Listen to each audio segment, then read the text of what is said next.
Hey now, we are getting over, and I am the Silver King, Adam Silverstein, here to lead you through these hard times, Daddy, with the latest WWE edition of your favorite professional wrestling podcast. That's right, Getting Over is back once again, not that far removed from WWE Night of Champions to set the course forward toward WWE SummerSlam 2026 as we break down everything that happened over the last week in WWE and take a second look back at Night of Champions. As we get into today's podcast, allow the Silver King to remind you off the top that Getting Over is all about the five. So please, folks, stop being marks for yourselves and go back to being a mark for me. Go back to being marks for the Silver King, for vintage Chris Vannini, for the Getting Over Wrestling podcast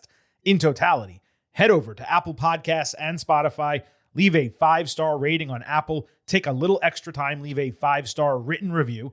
If you do, we will read it live right here on the show. And folks, I say this every episode, but we're also delivering an immense amount of performance-enhancing audio into your ear holes. This is the 4th straight day that we are publishing an episode. We've covered not 1, not 2, not 3, but 4 premium live events and pay-per-views over the weekend. All of you listen to the show for free. All Silver King's asking is you head over to Apple Podcasts and Spotify, leave a 5-star rating, and on Apple, write a review as well. We'll read it on the show. You get a benefit, and it helps our profile. So please go ahead and do that.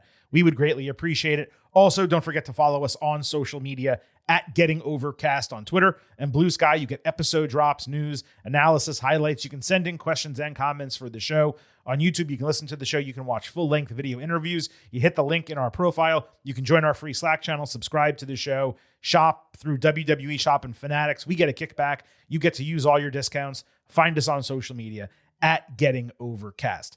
Now, Vintage will not be here for the entirety of today's show because he is going to be attending the World Cup match between Norway and Ivory Coast. I would say the appropriate name of the country, but I'll mess it up and I don't want to do that.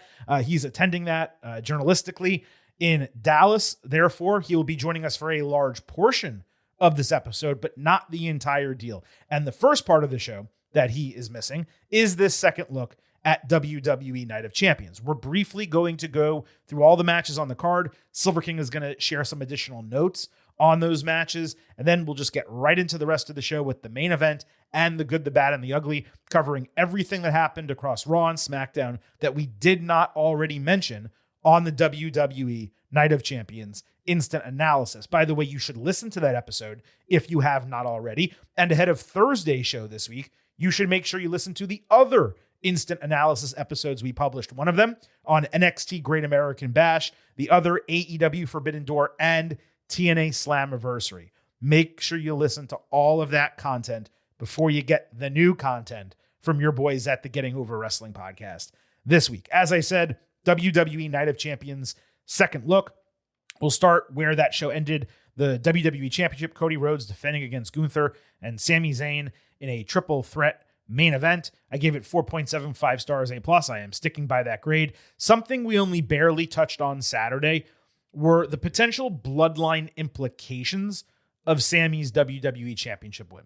Specifically, him accomplishing what Jey Uso could not by losing King of the Ring, but also whether Roman Reigns might try to bring Sami back in the fold somehow now that he has a world championship.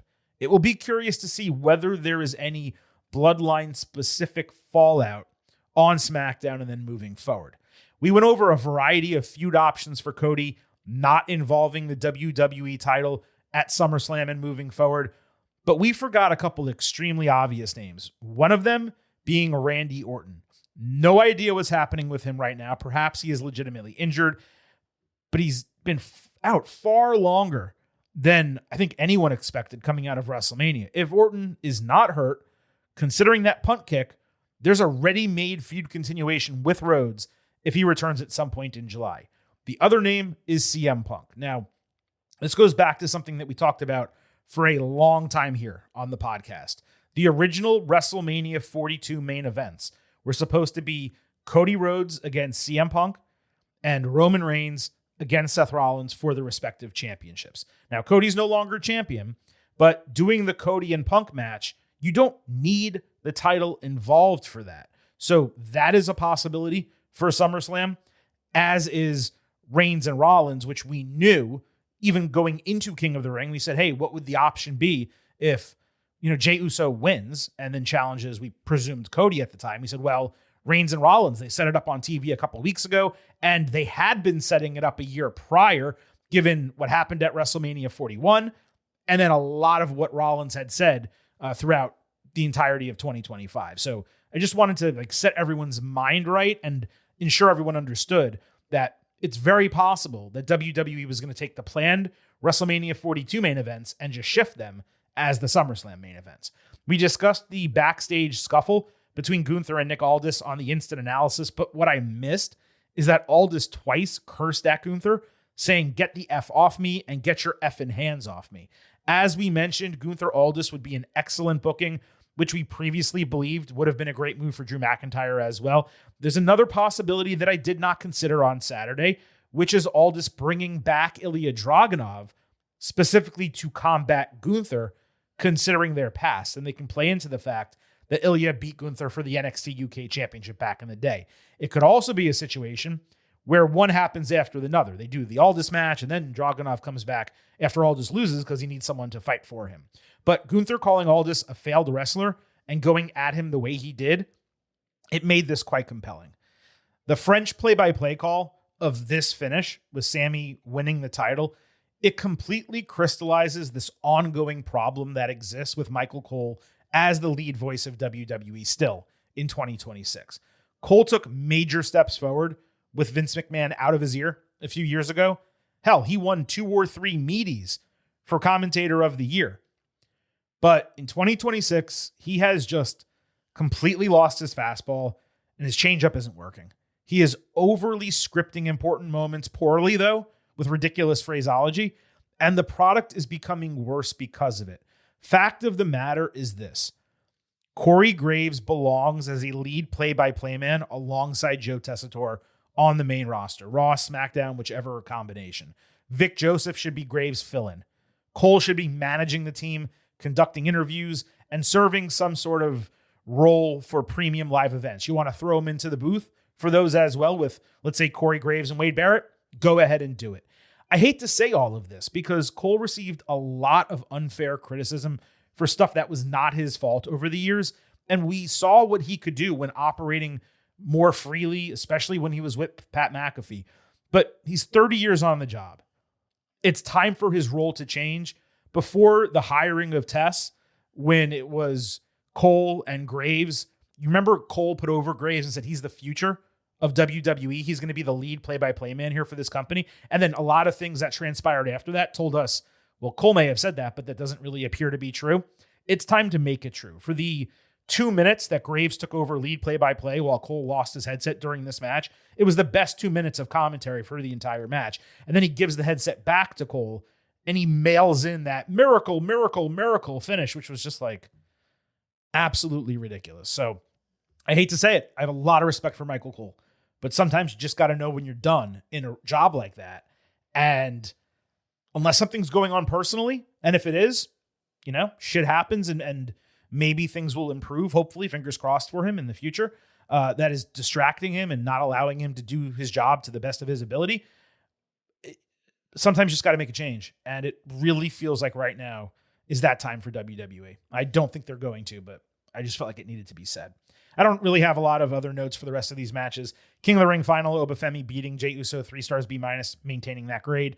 Queen of the Ring final, Io Sky defeating the champion, Liv Morgan, 3.5 stars B. I forgot to mention that Morgan completely freaked out backstage during the post-show, repeatedly refusing to believe that she's cursed, denying that Danhausen has powers. She did this well, despite, as we mentioned, the absurdity of the booking in the first place, them giving away the winner of the match by doing the curse for no reason whatsoever.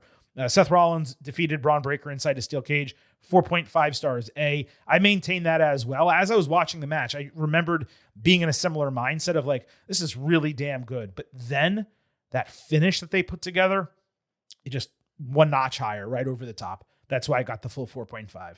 United States Championship, Trick Williams retaining over Ricky Saints, 3 stars, B-. Just disappointing. Trick, look, he's not a big match wrestler, and we told you this coming out of NXT. The guy has so much character, so much charisma. He's an incredible promo, a lot of presence and aura, all that. In ring, he was not ready for the main roster. He's still not. So he needs to work with dudes that can elevate him. And Saints did the best he could. Others have done that in the past as well. Sami Zayn certainly did. But his matches end just as he starts to get into a rhythm because they don't want him wrestling that long. And it really is, you would think it's going to limit his ceiling long-term in WWE in terms of being a world champion who holds the title for a while and dominates. If he can't put on higher quality wrestling matches, you don't have to be the best wrestler in the world in WWE to be a world champion, but you got to be pretty damn good. And in ring, that's not the way I would categorize Trick right now. Again, all respect to him. I absolutely love the guy. United States Championship, Tiffany Stratton retained over Jade Cargill. I actually downgraded this 3.25 stars. B, it was not good enough to get the whole grade, but still really like the work that Tiffy and Jade do together. This has been 2026 without question, the single best year of Jade Cargill's in-ring life. I mean, it's not even close. She is improving by the match, and the quality of opponent she's facing is helping her. So Tiffy, Rhea Ripley, Charlotte Flair coming up should as well. Can she maintain that level of quality against lesser opponents? That remains to be seen. But theoretically, given her stature, her character, and her poise, she probably shouldn't be fighting that many people that are multiple rungs below her. Finally, the biggest adjustment I made about Night of Champions, I had gone up to a 94A as my final grade for this show. I just overdid that. It's a 92A-. I was really hyped coming out of Zayn's win. I loved that WWE got the booking right in terms of every single match. They had the right winner. Many of them finished the way they should have. There was only one distraction interference finish, which even on premium live events for WWE these days, you don't always get. So I was really feeling that coming out of the show. But then watching Great American Bash and Forbidden Door and Slammiversary, it really contextualized it for me. Vintage had this as a 92 is his expectation grade and his final grade. He was spot on. It's a 92. Still, a damn good PLE and a great way to spend a few hours on Saturday. And it now appears as if Vintage Chris Vannini is on the horn, ready to join the show. Vintage just wrapped up the WWE Night of Champions second look. I went through the matches one by one, of course, but was there anything that you had written down you wanted to make sure you shared before we get into the main event and the rest of the show? The only thing was a weird one-off thing in the pre-show where Danhausen made a joke to Michael Cole where he said SGT Slaughter instead of Sergeant Slaughter. And it's a joke. It's a rib on Tiffany Stratton, who I think was opening a pack of cards and said SGT Slaughter. And then the IWC got mad at her for not realizing that was Sergeant Slaughter. So Danhausen bringing that up and almost breaking Michael Cole, very funny. But as for the rest of the show, I stand by it. Really good show. Yeah. I liked it. The overall reaction was a lot more mixed, I think, than I had thought. It was, I agree. And you didn't hear me say this, but I did drop my overall grade from a 94 to a 92. I just got caught up in the Sami Zayn of it all, closing the show. It was a great show. You were straight on with your expectation grade and then your final grade. That's what it was. It was 2 fantastic matches that lifted the rest of the effort, but it was super entertaining from start to finish. On the Tiffany Stratton note, what's worse, okay, that she didn't know it was Sergeant Slaughter or that she just didn't know SGT was Sergeant, period? Well, I guess I didn't see the card. So, I mean, presumably the card is him looking like he's in military garb. You would expect. And therefore Sergeant would make sense. But I want to say it's not, presumably, if that's what it was, not knowing Sergeant Slaughter. But I think a lot of people got to remember, like, Tiffany Stratton, I don't even think was even born when Sergeant Slaughter was, like, wrestling. How old is she, 28 or something like that? I mean. Yeah. So, like, and not every athlete or wrestler grew up as, like, the biggest fan of the sport they play. You'd be surprised how many athletes kind of know zero history about their sports. So people got on her maybe a bit much, but it was kind of a funny way to do it. She was born 7 years after he wrestled his last match. There you go. Now, he is around WWE. I've seen him multiple times at WrestleMania. They'll put him in front of media, whatever the case, or they did in the past. I don't know if they still do. So you would think, especially because she got trained by Greg Gagne of all people, so you would assume that she knows some level of wrestling history, but I'm not holding that against her. No, actually, as I was looking this up, Sergeant Slaughter trained by Vern Gagne, and he was born in Detroit, but grew up in Minnesota. He's got a long history in Minnesota. He was trained. Maybe that's the worst part. He was trained by the father of her trainer, basically. Yeah. I mean, and the Minnesota connection too. Again, not holding it against her. This is not a shit on Tiffy type of situation. But I do find it funnier that she didn't know SGT was Sergeant than specifically that she didn't know Sergeant Slaughter. That to me is a bigger deal. I don't know. As far as like education and just seeing those words together. Vintage, you will not be with us for the full show today because you are continuing your World Cup side quest here for your full-time job. What match are you seeing that is forcing you to leave us and not complete the episode? Yes, by the time people are listening to this, I'll either be at or done with Norway versus Ivory Coast round of 32 game. Big one. Excited for it. Excited to have watched it if this is after the fact. Fun fact, though, I was at Japan, Sweden last week, and Giulia was there. Oh, wow. So I have gone to 2 World Cup games, and a WWE women's wrestler has been at both of them because Liv Morgan was at Japan, Netherlands. So wow, how about that? By the way, there have been crimson masks in wrestling recently. I don't know if you got to see AEW Forbidden Door. Did you see the crimson mask on that Netherlands player Monday night? Because that thing was absolutely gnarly. His whole head opened up. Yeah, hard way too, because looked like he had gotten like kneed in the head or something like that. No blood capsules here. Yeah, no capsules, no blade. That was just wow. That's a wrestling style crimson mask from that game. It was absolutely ridiculous. All right, enough pontificating and bullshitting, for lack of a better term. Let's go ahead and break down everything that happened over the last week in the world of WWE. We're going to kick it off as we always do by sliding into the main event. This is the main event. This is going to be a 3-part main event, but all of it actually relates to each other. You'll understand by the time we are done. Oba Femi opened Monday Night Raw carrying his crown and again hiding his physique behind a t-shirt for no good reason, though at least this shirt was plain and wearable, nowhere near as offensive as the one from SmackDown. The crown looked magnificent in the spotlight, and the chants sounded thunderous. Oba praised the crowd for its reaction, but just as he said he had a choice to make, meaning who he was going to challenge for a WWE World Championship, predictably, Brock Lesnar and Paul Heyman returned together.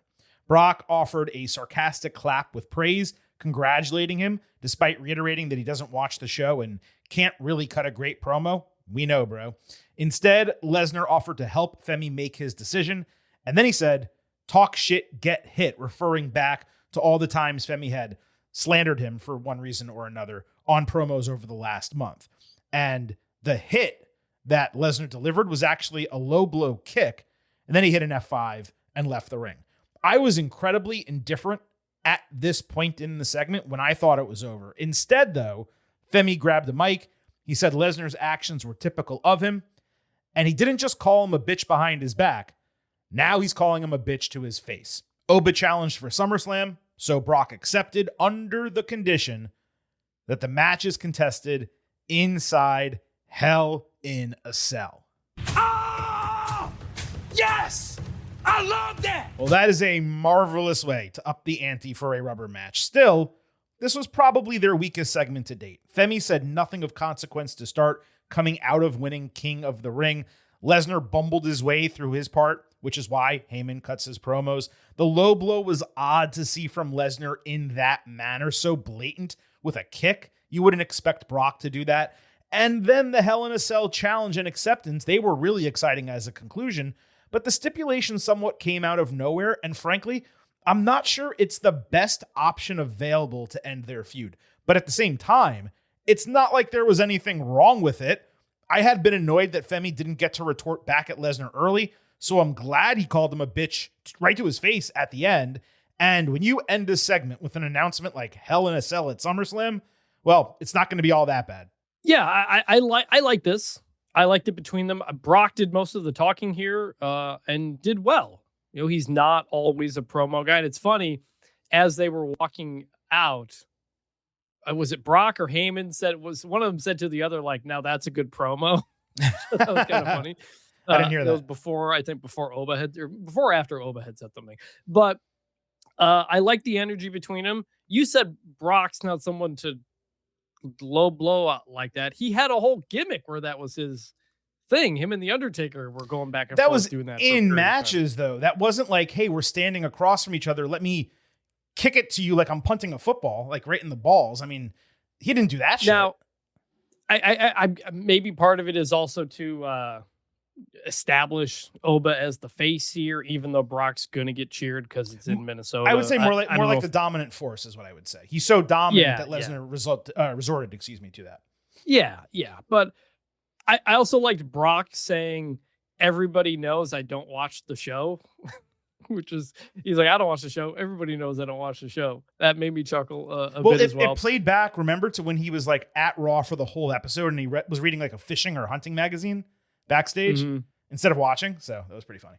Yeah, like there was just a lot of just kind of Brock callbacks in here that were actually pretty funny. Like it was a reminder of like he can be a pretty funny guy in promos and has been from time. Really, once he got away from Heyman against Roman, we started to see it a bit more.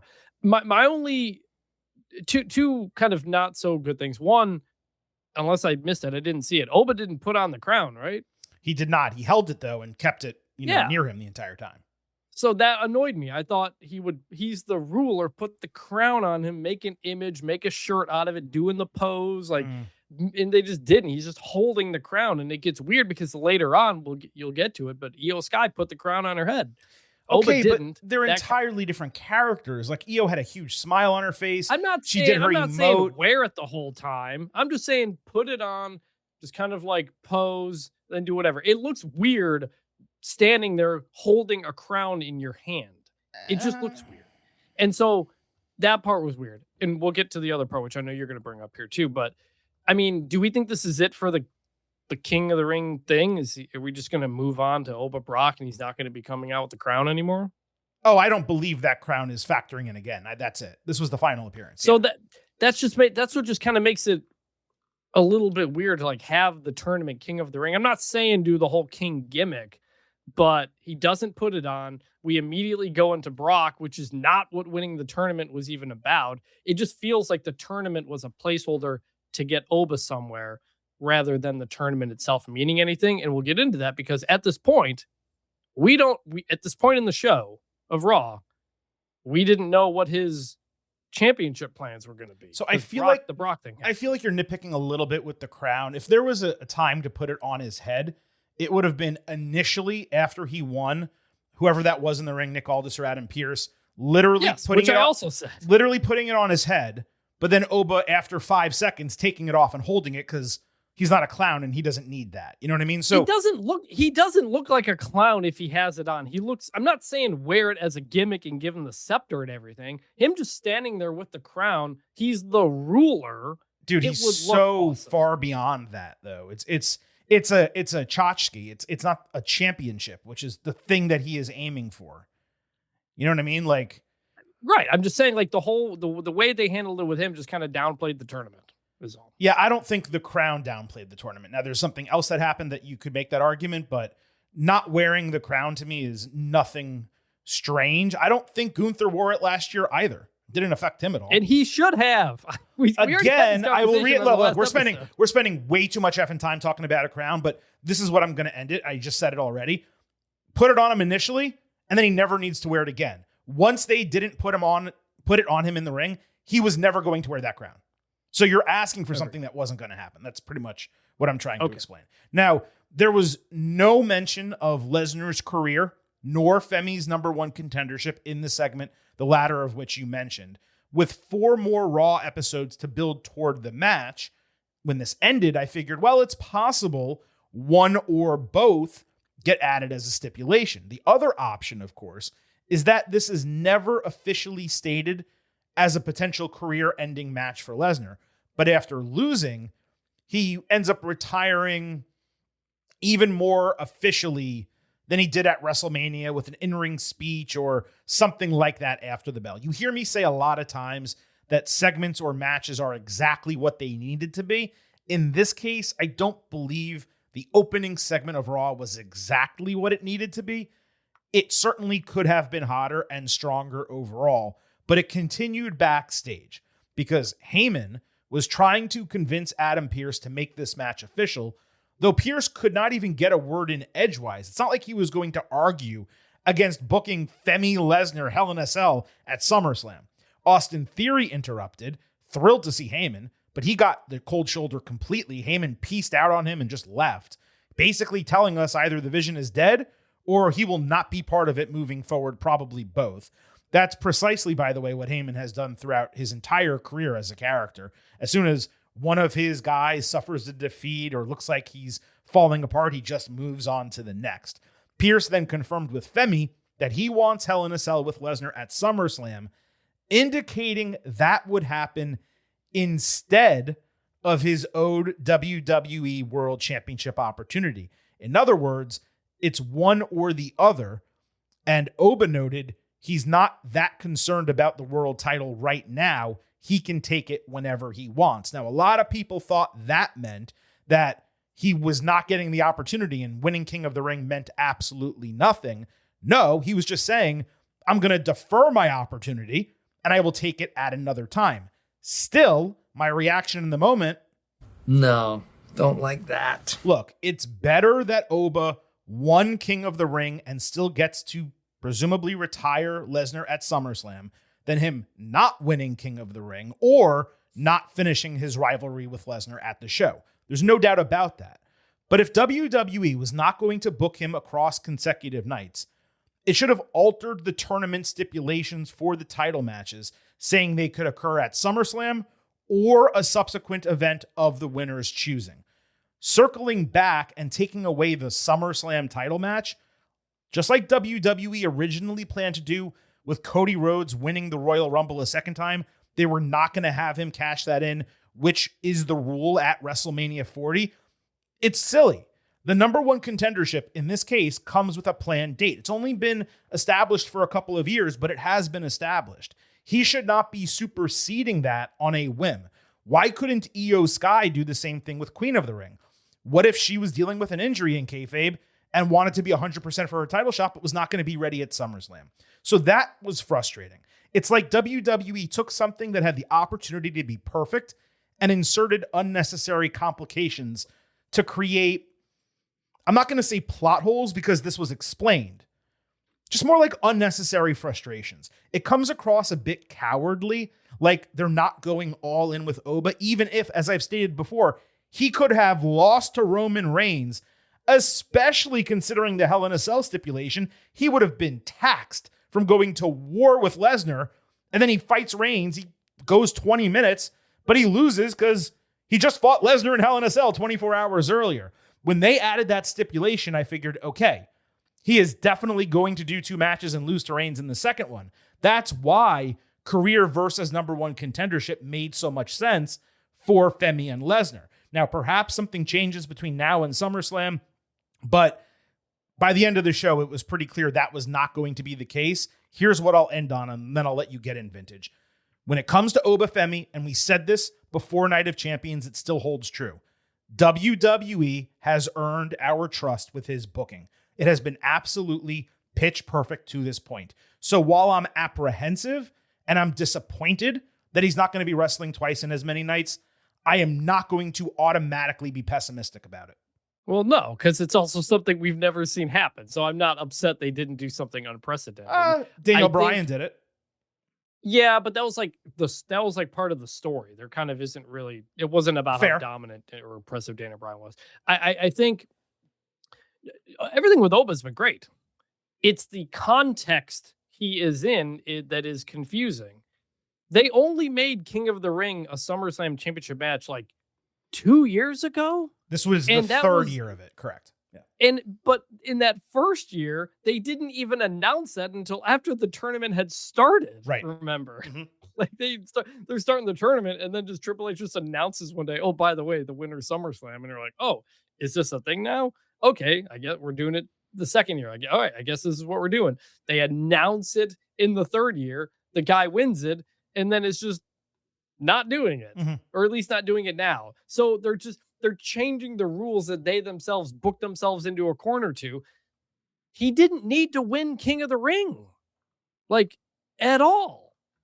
If you're not going to put on the crown, if you're not going to then take the stipulation of then going to SummerSlam for the title match, just have him get the number one contendership some other way. What was the point of doing it? He should have lost in the first round when not being involved in the pinfall, and we'll get into, what the champions are doing, but it was just weird to hype up King of the Ring.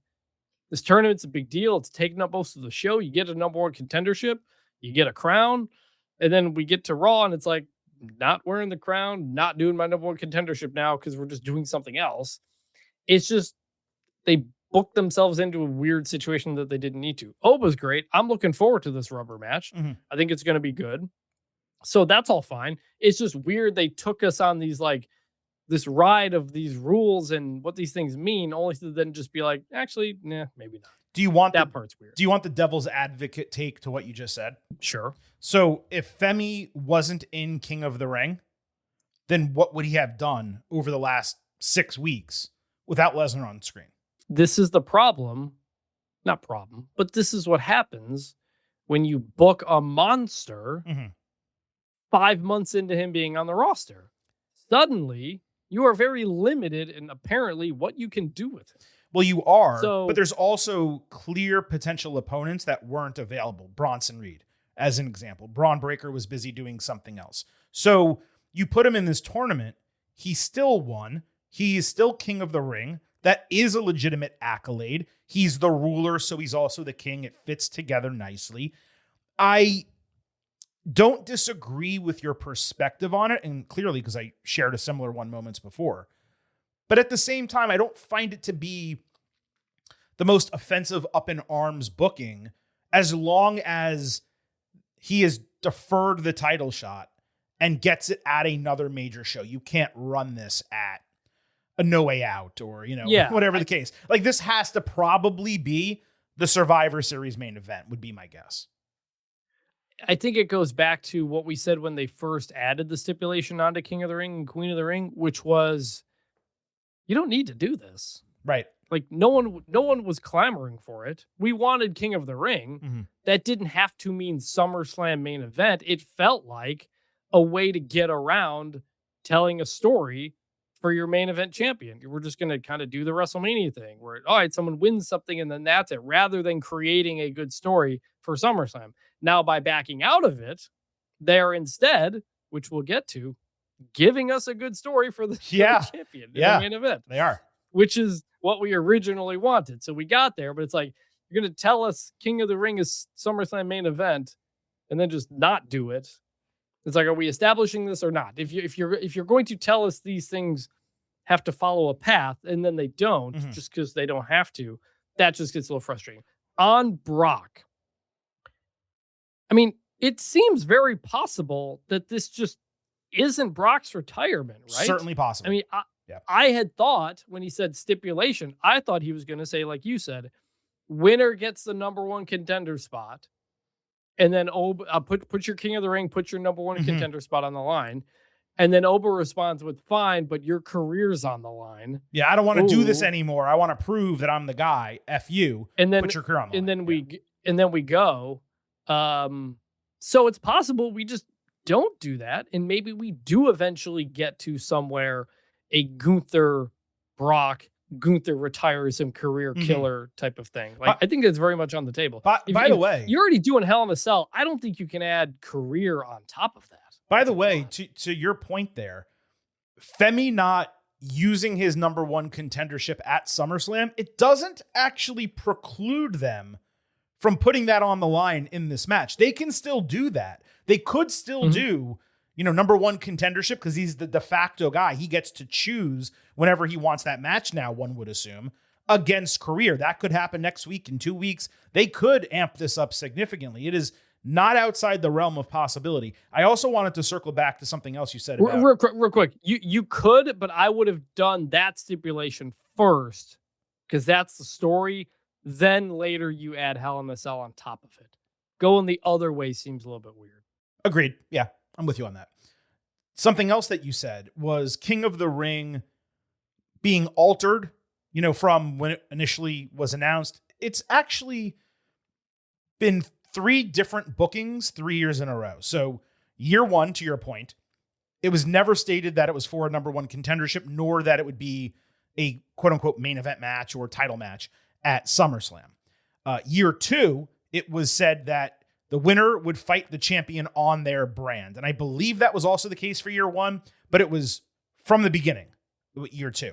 And now year 3, they changed the stipulation so that you get to choose your championship match exactly like the Royal Rumble. So they put it on that level where you get to make your decision. Meanwhile, Oba was eyeing Roman Reigns before that ever happened. And it was pretty obvious if Io Sky won, she would just be challenging Liv Morgan anyway. So it's been almost 3 incarnations of this over the last 3 years. But what's most frustrating is something else that you said, but you didn't expand on.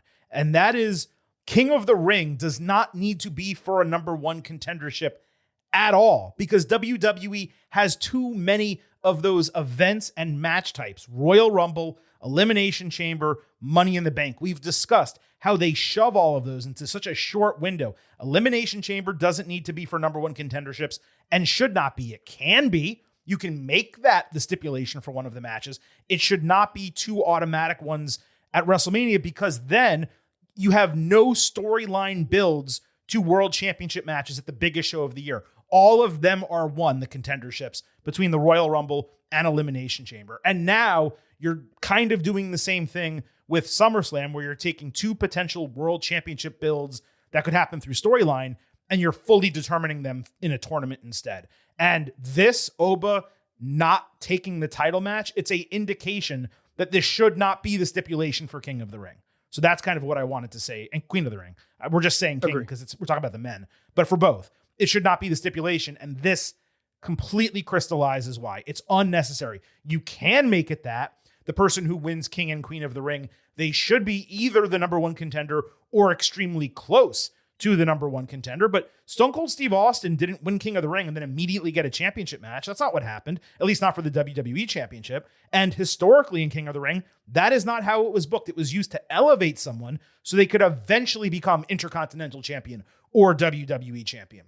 And they've kind of lost the plot on what King of the Ring and Queen of the Ring were supposed to be used for by making it so definitive now in 2024 through 2026. Do you remember when Edge won it and him and Christian were like carrying around the CFL Grey Cup? Yes, I do remember that. That was hilarious. Yeah, and that's something else too. Like when heels win it, they can be king. And I know we don't want to get back into the corny bullshit of the crown and the scepter and call me king and kiss my feet.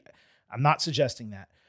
But they could do it for a couple months and they could do a much more modern heel version of it rather than corny, jokey version of it. So I don't know. I love that King and Queen of the Ring are back. You and I both advocated for it for a long time. I've been advocating for it since before I even started podcasting, but ever since I did, I've talked about it multiple times every year until WWE finally brought it back. I'm thrilled that they exist. They need to rethink how they do the brackets, and they need to rethink the number one contendership. I like it as a rising star person. And even if that person has already won a mid-card title or even holds a mid-card title, it's like its own special one-time title that you get to hold for a year and doesn't necessarily immediately lead to a number one contender for the main belt, but it's a point on your resume that you make an argument to the GM and maybe you can get it. WWE needs storylines for its mid-carders way more than it needs them for the main eventers.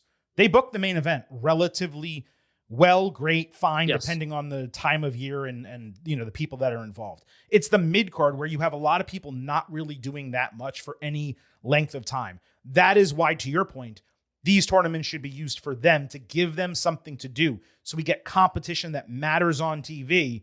And then at the end, it elevates someone who can potentially reach that level of world champion eventually, or it can be immediately. If an upper mid-carder wins, make him a number one contender. If a mid-carder wins, let them go after the mid-card title. Like, it's totally fine.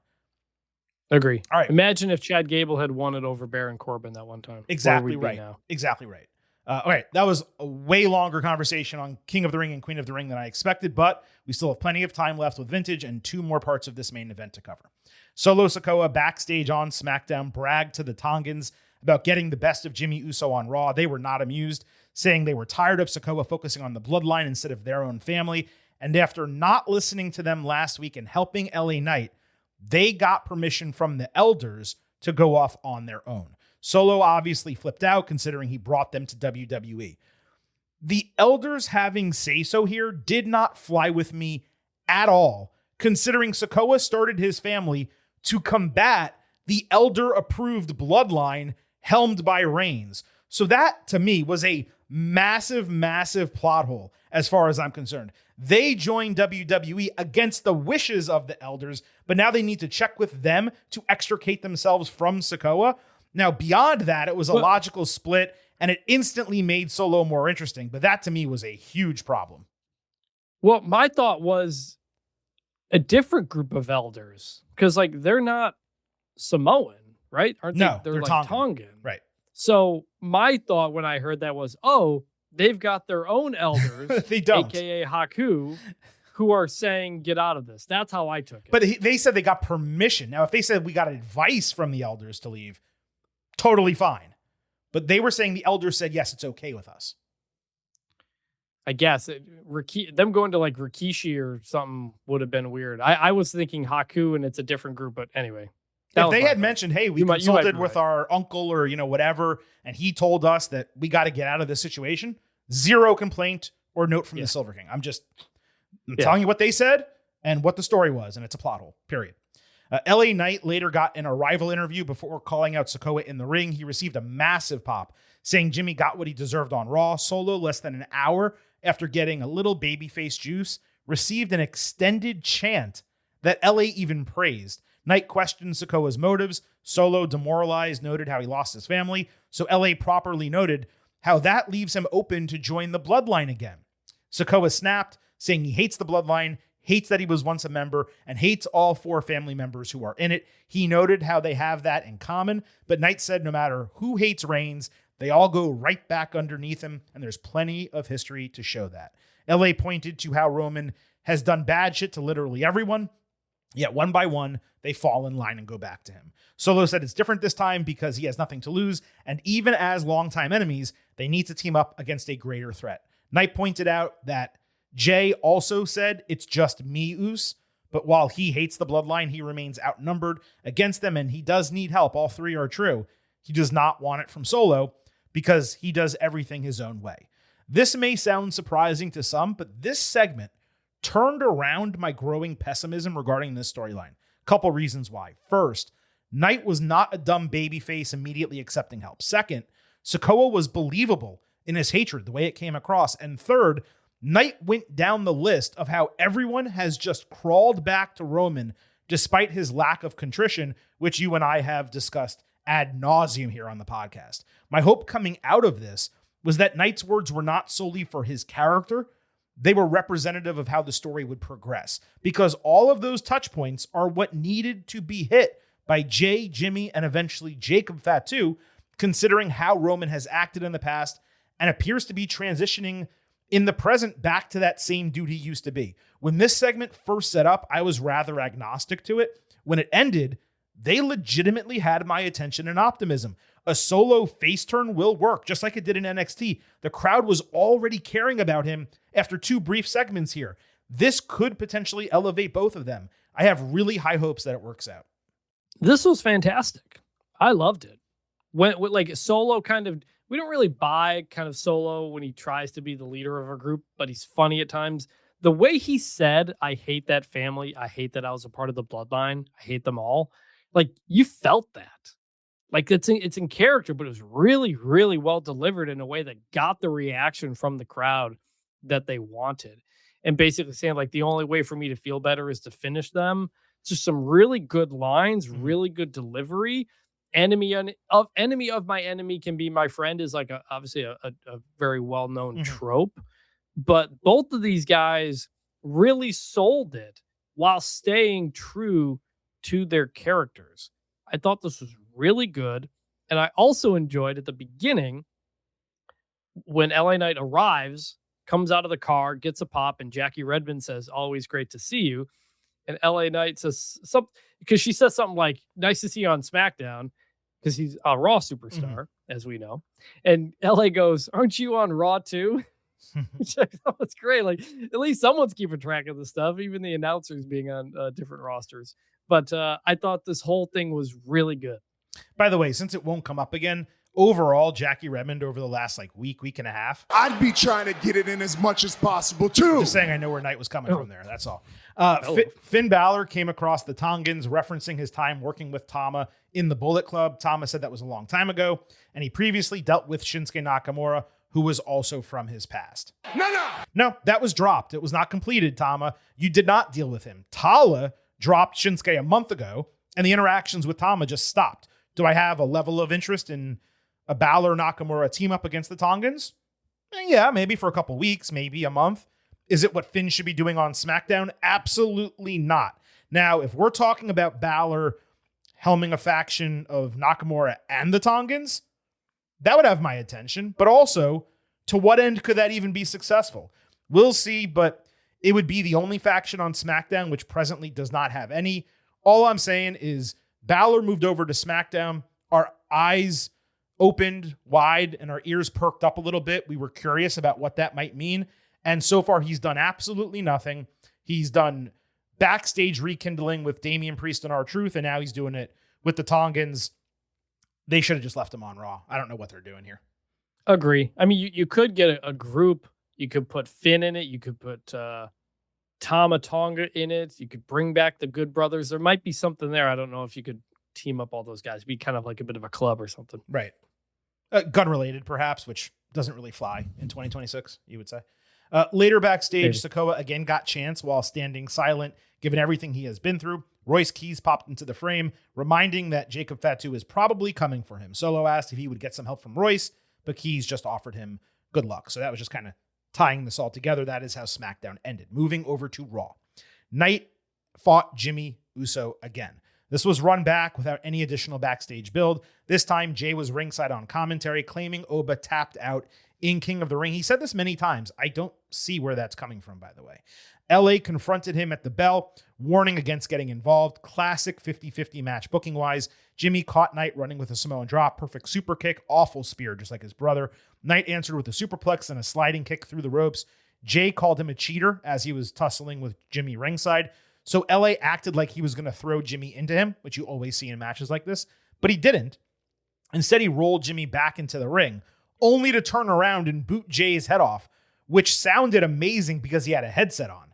Knight was ready to finish the job in the ring, but Jey jumped on the apron. He had to knock him off. That allowed Jimmy to win via roll-up. LA took his frustrations out on Jimmy after the bell, so Jey attacked. Solo then appeared out of nowhere, caught Jimmy with another Samoan spike, jumped into the crowd. Jey got distracted by that, so Knight was able to take him down with a BFT, and Sikoa wore a shit-eating grin on his face as this ended. This was actually perfect until the roll-up finish. So dumb. How many effing times do we need to see the exact same ending to a match? This shit was old in 2016. It's 2026. I'm fine with the roll-up spot where he's distracted, you roll them up, but then they kick out and you finish the match. A super kick, an Uso splash, and Jimmy gets a clean win. If Knight is going to lose via distraction, let him lose. Don't make it pathetic and repetitive. It's just so effing lazy. Outside of the match finish, this was a really strong follow-up from the prior two TV episodes. I loved the spot with Jey. Sikoa proving tonight that he needs his help. LA seeing red with the Usos even when Jey had not interfered or done anything wrong. The work was solid if unspectacular. It's just frustrating that there's been two matches. Neither was a straight-up finish. And it seems like we're now going to get a rubber match. And then on top of that, the finish to this match was so damn shitty and trite. Well, everything but the finish. You could have done all the post-match stuff leading to a finish where LA Knight wins. Like, that would have been great. That would have been a much better way to do it. Why does Jimmy Uso need a win over LA Knight, who's red hot? Especially when you're going to end the segment with LA Knight and Solo on top anyway. Mm-hmm. Just give him the win. It's Jimmy Uso. It's fine. So, like, I'm going to just kind of, like, erase that from my head, that finish of that match, and just going to assume everything else played out the way it did, because everything else was great. Yeah. Loved it. Like the finish, Solo's getting popped. I like them teaming together. Solo coming over to Raw, even though it was a SmackDown wrestler. Is something going to happen? No, it's not, because these rules don't mean anything. Right. I liked everything about it, except the stupid finish, which wasn't even necessary. When they just get so WWE 50-50 sometimes. Ugh. And it's like, you don't need to. You're telling your story. Just tell your story. It's Jimmy Uso, man. I like him. I like his theme. One of the greatest tag teams ever. He doesn't need a solo win over red hot LA Knight, especially when he's going to be on his back at the end of the segment anyway. Just give it to him. Now, anyway, other than that, good. Everything you said with the SmackDown Raw thing, completely fair to be critical of that. I will note, to be fair, by the way, I'm not critical of it. I'm just, you're the one who gets critical well, of it. So I'm going to be fair, okay? And you interrupted the Letterkenny reference. To be fair, Sikoa basically was hiding under the ring and then jumped into the crowd. He was not backstage. It was not like he was supposed to be there for the show and booked for the episode despite being on the other brand. He just put himself there. Now, something that happened a segment later completely flies in the face of that. The Usos were furious backstage after the match, asking Jacob why he wasn't out there with them. Fatu reiterated he only takes orders from Reigns, not Jimmy, and especially not Jey. Fatu said his orders were to go to SmackDown and take care of Sikoa. So Jey said, I'll join you and confront Sami Zayn, who does not have a number one contender. No shit. He just won the title. Us, you just lost your chance at a number one contendership. Now, Jey over on SmackDown does not make a shred of sense to the point that you were making. Come on, Us. It's a joke, right? It's a joke, Us. You ribbing me? Jacob is continuing the thing with Solo, but even that is crossing brands for no reason. But okay, at least they've been doing that, so it's fine. Hopefully, if anything, Jey makes the appearance. It's being utilized for like a quick, sudden Sami title defense.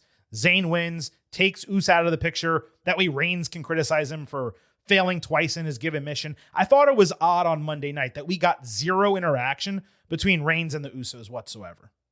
Yes, I agree on that. And all the points you made, nothing really else. I mean, we'll see what happens. I don't think it's going to play out the way like Jey would say, but yeah, it's all right. So let's move to the final segment from Monday Night Raw. And of course, that had Reigns in the main event with Fatu by his side. After demanding acknowledgement, he was immediately interrupted by Seth Rollins, wearing all black, coming off the steel cage victory over Braun Breaker. During a silent stare down, loud Rollins serenading transitioned into brief OTC chants. Rollins discussed how they've been tied together for 14 years, with Reigns, his brother, holding a championship he never lost. Roman said Seth is at the back of the line, not accomplishing anything to deserve a number one contendership. Rollins decided not to run down his resume, saying he's always at the front of the line when it comes to Reigns, who owes everything to him. Rollins said that he's completely owned him in the ring. He's in his head and he's in his heart. And he's been doing that for 14 years. He owns every piece of Reigns. He recalled WrestleMania 41 with Heyman, the WrestleMania 40 sacrifice, how Roman never once defeated Seth during his reign of terror, the Money in the Bank cash-in, stealing the main event of WrestleMania 31, and of course, ending the Shield with the steel chair shot. Rollins said he was not there to cash in, but rather to offer a gift no one else can give. He admitted that Reigns is legitimately great, generational. He's basically accomplished everything in WWE and then some, but he's never beaten him when it matters. And that's the opportunity presented. Rollins explained how it's possible this is their last chance to close the loop after they together created the greatest generation in the history of the industry by kicking out the old guard. But considering they're closer to the end of their careers than their beginning, with a new generation looking to kick them to the curb, they need to strike while the iron is hot. Otherwise, Reigns could retire as the GOAT, who could never escape Rollins' shadow. Roman responded by literally little brothering Seth, calling him that, saying it's the first time he's uttered any truth in a long time. Reigns said he doesn't just want to beat Rollins, he needs to beat him, and have his entire family witness it at SummerSlam. Now, other than the statement that Rollins was somehow not deserving of challenging for the World Heavyweight Championship, which was patently ridiculous considering the dude just won a knockdown, drag-out steel cage match while Reigns' ass was at home, and he never lost the title that Roman was holding. Besides that, this was a tremendous segment that was the perfect kickoff to a month-long build to their match. There was also one more half-truth. Rollins did challenge for the Universal title during Roman's long reign. He did it at the Royal Rumble in 2022. That's when he wore the Shield gear to get in Roman's head. But to be fair, that match did end in disqualification when Roman refused to release the guillotine while Seth had his hand on the bottom rope. So he never beat him. And he took a cheap shot with a Shield cherry after the bell too. Now, back to Monday. As I told all of you dating back like 18 months at this point now, the plan for the main event of WrestleMania 42 was Reigns-Rollins. Seth getting hurt at Crown Jewel against Cody threw everything into chaos. As Rhodes was supposed to fight CM Punk on that show, he got moved over as Reigns' opponent instead because both of them were healthy. So WWE is now getting back on track creatively with this booking that it wanted to do a few months ago. The 5-week build is a tad frustrating considering there was so much meat on the bone between them. Still, it was a tremendous segment. Rollins is a much better promo when he's calm, serious, and logical. He's not trying to be flamboyant and get under people's skin. The recognition of them being closer to the end than the beginning, ensuring they get the match done now in case they cannot later, that works both in kayfabe and reality. WWE cannot put this match off much longer with all of the young talent waiting, and considering this would not get run at a WrestleMania 43, if it is being saved for the biggest show of the year, you're talking about another 18 months at the absolute earliest. Wear and tear, health, storytelling, dozens of other people who need opportunities. There are so many factors to consider, not to mention the simple fact of declining performance with age. Do it now while they're both healthy and they can go to the best level they will be able to put on screen for the remainder of their careers. Both of them are never going to be better going forward than they are right now. It's the right match on the right show, and it's precisely what we expected as the alternate option to Oba challenging Roman right away. The through line of Reigns needing to beat Rollins for his legacy, that's crucial because it's completely accurate. He's never defeated him when it counts. The only true negative is that it seems to be a predictable outcome on the face considering what we expect to happen, but that is not nearly enough to sour me on this booking as the main event of Night 2 at SummerSlam. Yeah, I can tell you. I mean, I'm picking Roman to retain if that's the match, but this was awesome. This was great. And we came out of Night of Champions. I thought Braun Breaker should win that match. He didn't. I said, it really depends on what they have Seth do next. They obviously have to have him do something big. It's what it felt like they were doing. And this is as big as it gets. It makes perfect sense to do Oba Brock. Makes perfect sense to do Rollins Roman. I just didn't think you needed the King of the Ring part of it. Mm-hmm. So ultimately, you get to a really good spot and a really good booking. And if, you had to have Seth win that, get on top in order for him to make the case to fight Roman. And like Seth was going between hyping up Roman, saying your record-breaking main events, you'll have your own wing in the Hall of Fame, and maybe I'll even induct you. Like he was speaking to him as like a former friend.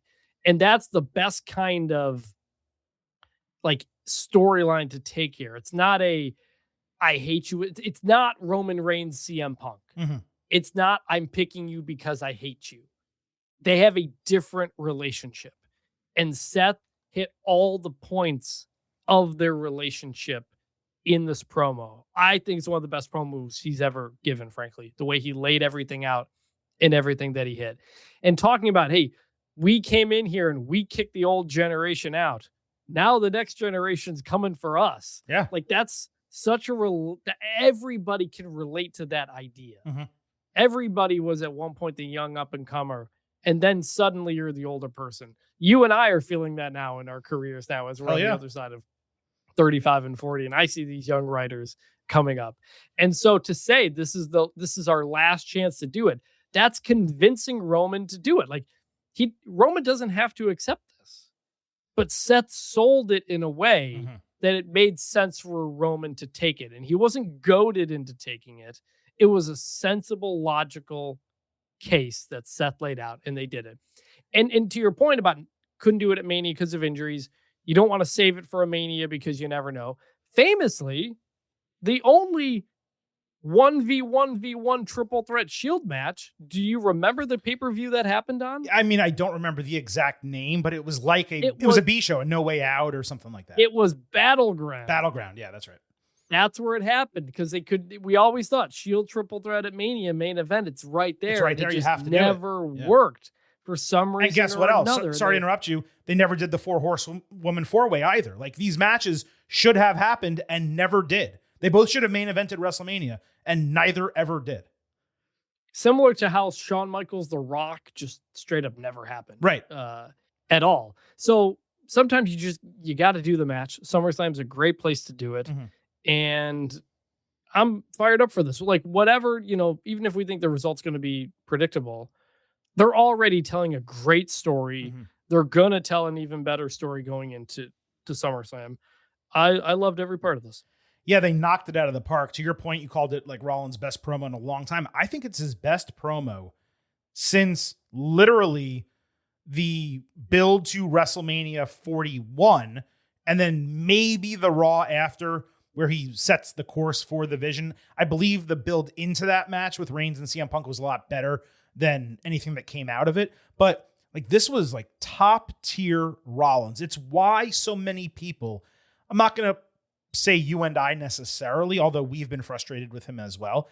It's why so many people are like, oh, I can't stand Seth cutting promos these days, because he was doing the flamboyant Seth frickin' Rollins shit and screaming visionary, revolutionary and all that, which he stole, by the way. And I'm not saying he stole it maliciously, but it's not his. No, we said that when he first started. Like, that was from the real life story of Judas and the Black Messiah, right? The movie that came out way back in the day. He did that during COVID, I think. But he's always been a better face promo than a heel promo. He's an annoying heel promo, but his face promos are usually pretty good. Yeah, and you're talking about Fred Hampton, just to be clear, the subject of that film. But I didn't have the name off. Yeah, but that wasn't like that's a fictitious telling of his life. I mean, not fictitious. It was, I'm sure, close to reality. But Fred Hampton was a visionary, revolutionary. He was the Black Messiah, is what people called him. And like, Rollins, that's a white dude Seth from was Iowa, the Monday Night Messiah during COVID. Right. That was separate.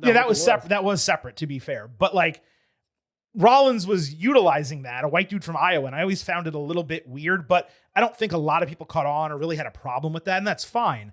But the point was, he just spammed it. He said the same shit every time. He was doing the manic laugh. He wasn't cutting promos that had depth and emotion to them, and we got those during the CM Punk feud. We got them during the Triple Threat feud at WrestleMania 41, and we get them occasionally other times as well when he fought Cody Rhodes at Crown Jewel and a couple other opportunities. But you got that Monday night, and it carried the segment. I mean, Reigns barely spoke. You want to do a word count, it was probably like 2,000 to 50. You know, you're comparing. Rollins carried that segment, and now we have 4 more weeks of this, and I have absolutely no idea where they're going to go. I mean, we know they'll probably cover some of the touch points that he already discussed as bullet points here. But it's not like they're going to create brand new drama between them. I wouldn't expect. So the question is, how hot can this get? And can they build it into not just a match that we want to see, but a match that we need to see? Because there's one thing to making the match and everyone's saying, well, that makes sense, and I badly want to see that. It's another to make television so compelling that you drive ticket sales and drive people to subscribe to ESPN Unlimited so that way they can watch it in the United States. That is what WWE still needs to do over the next month. And I mean, Roman was was pretty much the heel in this promo, would you say? He was definitely the heel side of it. I don't know that he did anything that was heelish other than claiming, like I said, that Rollins was undeserving of being number 1 contender, which was just total bullshit. I mean, it's like not based on reality. Him little brother. Yeah. So I saw some people online reacting to Seth interrupting Roman of just like, oh, here we go again, blah, blah, blah. And it's just a fascinating thing to think about. And it fits the story of where, like, these guys were the hot, young, up-and-coming guys that everybody wanted to see. And now they've reached the point where, oh, people don't like that they're the main event or whatever, just internet people or whatever. But, like, it always goes in cycles. And that's the exact story Seth is telling in the promo of, we got the new people coming up. We don't got many more times to do this. That's the story. That's why it works. I will say, in terms of what's coming in the next couple of weeks, what are the odds the word Moxley gets used? It's got to be like minus 500, right? It's a great question. Someone's going to say Moxley, and it's going to get a ooh from the crowd. It's not going to be a storyline. Someone's going to say Moxley. I think you'll get John or Mox. Sure. As part of a quick aside. Yes. I don't think you're going to get John Moxley or Moxley said in such a way that it's made clear to the audience that they are referring to the third guy. Like, I'm not saying they're going to hide it necessarily, but I just think it's going to be part of something that is said, and it's going to use one of those other two short names, is what I would say. It's going to be like Yumi and Mox change the business. Exactly. You know, exactly. Stuff like that. It's maybe minus 1,000, the odds on it. Definitely going to. It's happened before. Like, it has been said before, but that's going to happen. What's the odds that you see any footage of him as Dean Ambrose as part of video packages leading up to it? I think you'll see it. They've cut him out a lot in the past. Like, they have. I believe they cut him out during the triple threat build for WrestleMania 41. Really? I guess so. I'd have to go back and look. I mean, yeah. They haven't been super consistent. Like, there's times that they show stuff that I'm surprised that they show. And then, other stuff here and there. Like, I don't know, the Cody stuff with the Elite and the Jacksons, that happened at that time. So I don't know. I think you will get it's not going to be the whole package about the Shield, but it will be about the two of them, and there will be some Moxley in it. Which reminds me, by the way, 10 years from just about this time. Let me see the date. It was 2016, Money in the Bank, June 19th. Okay. When Roman was the champion, he lost the belt to Seth and got cashed in on by Dean Ambrose. The night that all three members of the Shield held the championship. Right. That event was in Vegas, and I remember this because it was the same night that the Cleveland Cavaliers beat the Golden State Warriors in Game 7 of the NBA Finals, and then stopped off in Vegas on the way back to Cleveland to party, and they ran into some WWE wrestlers in one of the clubs or something like that. That's fun. But 10 years since that night of the Shield all holding the belt. By the way, Moxley's book, really good, really easy read. I read it like a year or two ago. I might have read the whole thing in a day. Very interesting. A lot of the backstory about them and the Shield and all that stuff. Highly recommended if anybody hasn't read it. So speaking of 2016 Money in the Bank, I'm glad you mentioned that. That is the last time Rollins beat Reigns for a title in WWE. He's technically 2-0 all time against Roman with championships on the line. The other being the disqualification I mentioned from 2022. Interestingly, this is only the third time they will ever fight for a strap. All of them have been world titles. It's going to be their 11th singles meeting ever in 12 years, but just their third in the last 9 years. So they've only fought once every 3 years recently. And I say all of that because I saw criticism online. Oh, WWE's going back to the Shield lore. I can't believe they're running this back again. Do you know how many times Stone Cold Steve Austin and The Rock fought? They had like 10 matches on major shows in 6 years. And that's not even counting TV, like tag team, triple threat, so on and so forth. So you're talking about a third match in the last 9 years. I bet some of the things that we just shared about the 2022, you probably don't even remember when the other match was. It was 2017. It was a year after 2016 Money in the Bank. You're talking about shit that people don't even remember, and you're tired of Reigns and Rollins in 2026. Completely different characters, more mature, their own backstory over the last decade that's been developed separate from each other. and you're tired of it now. I mean, give me an effing break, okay? And we've said it on the show. The number of people who listen to this show who were not into wrestling when the show started during COVID. Yeah, right. A lot of people are new or back into wrestling and have missed what happened. And we said this going into Punk Roman Reigns in terms of there's a lot of history between these guys that a lot of people currently watching don't know. And you have to tell that story. And they did. And they did it really well. Mm-hmm. They're going to tell the Seth Rollins story because a lot of people actually don't forget it because they're not all sickos like us who have watched wrestling for the last decade plus. By the way, that Money in the Bank 2016 card, there were 10 matches on that card. There's a pay-per-view. 2 of them being pre-shows. An 8-match card on a non-Big Four pay-per-view. That's what it used to be like. Yeah, that's what it should be now. 7 to 8 matches, every single one of these. It's ridiculous. Now, before we get out of the main event, while we still have you, I know it's only a couple more minutes. I just wanted to do a brief look at a projected WWE SummerSlam card because they made official 3 matches on Monday night, which is pretty damn early for WWE. They're building 2 nights, obviously, and they have to do it across 4 weeks remaining, 4 weeks and an additional SmackDown, so 4.5 weeks. But still, they have 3 main event level matches booked, and there's a couple that are blatantly obvious as far as I'm concerned. So we have Roman Reigns, Seth Rollins for the World Heavyweight Championship, surely the Night 2 main event. Oba Femi, Brock Lesnar, Hell in a Cell, potentially the Night 1 main event, if not the opener for one of those shows, definitely. Liv Morgan defending the Women's World Championship against Io Sky. Charlotte Flair fighting Jade Cargill seems obvious. LA Knight against Jey Uso as well. And then certainly something involving the WWE Championship currently held by Sami Zayn. Could Cody Rhodes win it back before then? Is CM Punk going to get involved? Is Randy Orton going to come back?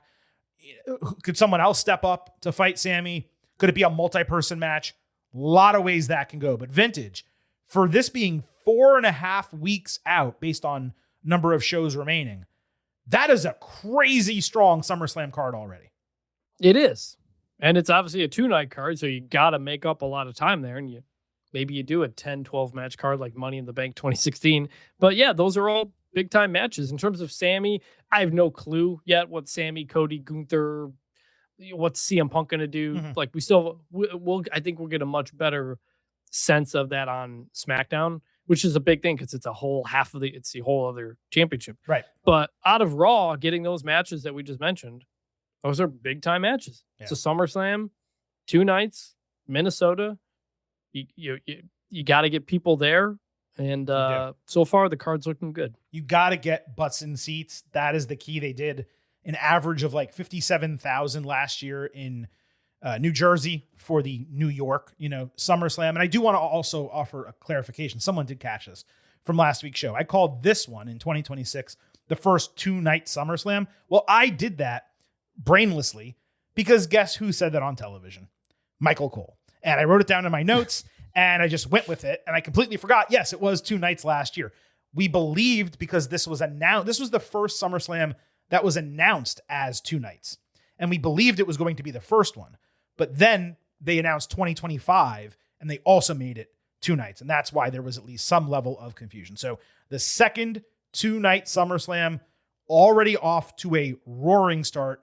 Extremely strong card. It's going to have to get built out and WWE is going to have to sell it moving forward because as we just said, got to put butts in seats. Vintage, appreciate the time. Enjoy the World Cup today. We will circle back afterward and, go over the result next time we see you, probably on next week's show. Is that the only match that you're going to be covering between now and next Tuesday? That is currently scheduled as the last match I will cover in Dallas. And then we're into college football because I got media days the next week, Big 12 here in Dallas. So are you going to SEC by any chance? I am not. I'm only doing the ones here in Dallas because I got a bunch of other stuff on my plate. But gotcha. World Cup's been fun. We got the rest of the knockout rounds to go. Hope the U.S. plays Wednesday night. Hope they can get a couple of wins here. But this tournament's been awesome, man. If you've ever gone to WrestleMania and like met fans from other countries and just kind of enjoy wrestling together as like the language. Yeah. It's been the same thing with the World Cup. I spent the Japan-Sweden game, the whole game with the Japan fans in their section. That's awesome. Most of them couldn't speak English. We all had a great time. There's a player on the Japanese team, by the way, last name Nakamura. Yeah. He scored in the first game. Dude, it messes me up so bad when commentary calls that out, and it triggers Shinsuke every single time in my head. It's crazy. And what's funny is like Nakamura is not Smith over there, obviously, but there's a lot of Nakamura's, Okadas. Many of the names we do hear in wrestling are common Japanese last names. And it's so weird to hear them out of context. It really is. Yeah. It would have been fun to do like a 1 or 2 week like World Cup of Wrestling tournament. Didn't AEW do something like that? But like everybody was somebody didn't, like most of them were like American. Oh, it was like the European, it was the Continental thing, the International Championship. Remember they kind of did that, but then a bunch of the guys were like Canadian or something, it turned out. For AEW, the Continental Championship you're talking about? Yeah, when they did some international tournament a while back, but it was supposed to be like Atlantic. I don't remember what it was, but I remember maybe when it was the All Atlantic before it got like powered up or whatever by Shazam Fury of the Gods or whatever the case might be. Yeah, that's crazy. Something like that. Dude, you're right. You're right though. You know, I'll get you out of here on this, but you're right. World Cup on Monday was ridiculous. Brazil winning late, Paraguay winning in what is it? Shootout over Germany, eliminating Germany from the tournament. Man, like just a ridiculous day of soccer, football for those of you listening elsewhere. World Cup's been great. And by the way, folks, yes, it has eaten into ratings for every one of your favorite wrestling shows, okay? SmackDown, NXT, Dynamite, they're all getting hurt by the World Cup and other stuff as well. So just don't pay it too much mind until we get past this. Vintage, thanks for being here and making the time to do this. Enjoy the World Cup today, and we will circle back and discuss everything probably in this same exact spot next week when we talk all things WWE on Tuesday. You are now rocking with the Silver King through the finish of this episode, but before we get to that, I do need to remind you that these days, whether it is Raw, SmackDown, NXT, Premium Live Events, Silver King and Vintage, we are watching all of them on Netflix with NordVPN. It is easy to set up. It's a drastically better viewing experience each night. You get the same high quality streams, except they become commercial-free shows. All you have to do is sign up at nordvpn.com/gettingover, open the app, quick connect to another country like the United Kingdom, open Netflix, and watch the program. NordVPN also allows you to get around online censorship and surveillance while protecting your private data. Plus, one account can be used on 10 different devices. To get the best discount, go to nordvpn.com/gettingover. Our link will give you up to 4 extra free months off the 2-year plan, and there is no risk. Nord has a 30-day money-back guarantee. So improve your WWE viewing, save money, browse safer online, and get the best discount for the best VPN at nordvpn.com/gettingover. We love having NordVPN as the official singular sponsor of the Getting Over Wrestling podcast. Now, Vintage and the Silver King, we covered a ton of what happened in WWE over the last week, but there is plenty more to go. And Silver King now is going to break it down for you, as we always do, by detailing the good, the bad, and the ugly. Hey, yo. Survey says one more for the good guy. Say hello to the back. Don't sing it. Bring it. Joe Hendry hosted a concert for the Street Profits as part of their tag team championship celebration. He came out during the break, so the TV audience didn't get to hear his theme and such. Along with removing Ego from Ethan Page's theme and other recent moves, sometimes I truly believe that WWE is purposely making stupid, unforced errors. Montez Ford thanked fans for the love and got a "You deserve it" chant, which is odd for multi-time champions. He also credited Seth Rollins and Hendry for ensuring they were not outnumbered. Hendry sang with the Profits playing, I guess, backup. The song was about Theory, and it was just getting good until, of course, Theory interrupted, informing that they would have a rematch for the titles next week. Angelo Dawkins questioned whether Braun Breaker would be good to go. Theory confirmed as much, and they decided to run their match and not wait until later. There was a fun back and forth about John Cena and Theory at WrestleMania, where each of them got a nice line in as well. So we had Hendry against Theory. The match started during the break. Theory ate a nice fall-away slam and hit single, a discus lariat. Hendry then took a discus forearm and a neck breaker. Austin got a brief "we don't like you" chant, only for Joe to win shortly thereafter with what is being called standing ovation, but was not his finisher of the former name. Instead, it was a side effect called standing ovation, a definite improvement because his former finisher was dog shit, but this was way, way too short of a match at under 7 minutes and absolutely the wrong winner. Theory needed the dub so much more than Hendry. Sure, Joe just returned, but you can't put Austin in a singles match coming off a short tag team title run and basically reset him back into factory mode as a lower mid-carder who loses every time he gets featured, especially with a tag team title match set up for next week. So they did nothing to earn the rematch, and then the one guy who did fight this week lost. Cheating to win and letting Hendry get a rematch in a couple of weeks, that would have been far better. The concert and the match were both disappointing for me. The tag team division is so vacant of challengers that the title match is getting run back just because, and they needed Hendry basically to front a segment for the new champions because there's no other challengers out there to confront them. Like, the Usos are a tag team. They're on Raw. For some reason, they have no desire to go after the gold. This was nothing egregious. Like, it wasn't turn off the TV, but it was definitely bad. Dominic Mysterio and JD McDonough entered Danhausen's laboratory, again trying to get their money back. He was nowhere to be found, so the guy stole a framed gift he received from the New York Knicks that was hidden from our view. Then they decided to destroy the place, but we did not see that happen live either. Later, Raquel Rodriguez was backstage badgering Adam Pearce, wanting another opportunity at the Intercontinental Championship. Pearce said it was not that easy, as others were asking him for the same, like Maxine Dupree, so he set up a number one contendership between them. Liv Morgan and Roxanne Perez approached, with Liv angry about Io Sky's number one contendership and Danhausen's curse costing her the match. Raquel told Liv not to worry because Judgment Day has her back in both situations. Solid setup segments.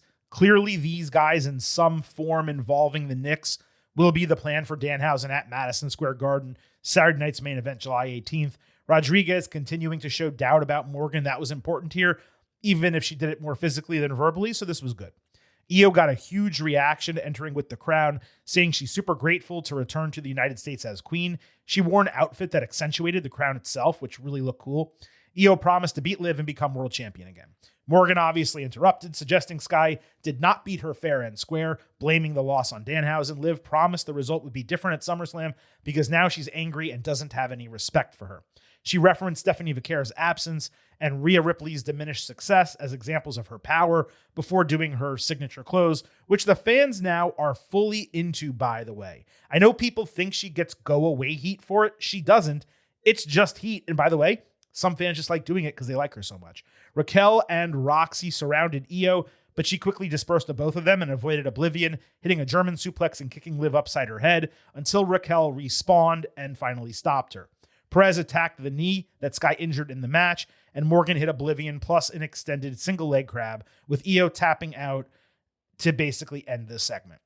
Always want more from Io on the mic than the bare minimum, but she did fine. Liv was solid in response, particularly considering she reminded she's not all talk when she promises to take people out. The 3-on-1 attack was predictable. Hell, I believe we even mentioned something like that on the instant analysis. And now it will be incumbent upon Io to find people to get her back. With Asuka out and Ripley not only on SmackDown but also injured, what new friends are going to step up for her? This is precisely why I continue to point out that Raw needs more women on its roster. Like, all the new signees went to SmackDown and Raw is just sitting there. Good segment. At least they're setting up the match, creating a potential out for Sky in a month with the knee, but that's going to be real flimsy if we're talking about her losing because of a knee, in 4 additional weeks from that show. I do have one admission to make about Liv, and this is probably the best time to do it. I have completely come around on her Trouble Trouble song. The massive flaw that WWE made was debuting it as a music video and a dance number, because it is not a great track by any means. The verses are rough as shit. However, as entrance music for a wrestler, it more than hits. The chorus is catchy. The track works well for walking down the ramp to the ring. It's sure as hell a lot better than most of the new music we get from WWE these days. If Sexy Boy was platformed as a pop song rather than a wrestler's entrance music, you would have felt the same way about it as you do about this, just to put it all in context. So I don't know. It's an earworm a little bit for me, the Trouble deal. I hear it. And then like the next day I'm humming it a little bit, or it's in my head. Or maybe I just like Live a Lot and that's why. But no, I think it's legit a good entrance theme, just a bad song. And those are mutually exclusive and they're allowed to be. Chad Gable was working out backstage when Maxine Dupree walked by, appearing to ignore him. She doubled back, standing by what she said last week, but apologizing for the way she handled it. Gable cut her off, telling her to worry about it another time because she had to focus on her huge forthcoming match. Earlier, Penta walked by and dapped up Gable. One could argue the way Chad handled Maxine here was a greater indication of his character change than like the planned out staged apology in the ring last week. With Dupree not being seen with Theory this week and acting a bit more babyface to this moment, I was thinking to myself, is that flushed? We'll see. Like good. Dupree fought Rodriguez in the Intercontinental Championship #1 contendership. Credit where it's due. Maxine delivered some nice moves early, including a step-up leg drop, but Raquel quickly turned her over into a Tejana bomb to get the win in 3 minutes and 32 seconds. Automatic bad, as it was not only an exceedingly short match, but the only women's match on Raw. The only women's match on Raw got 3 minutes and 32 seconds. This was the brand that was booking women well on the main roster.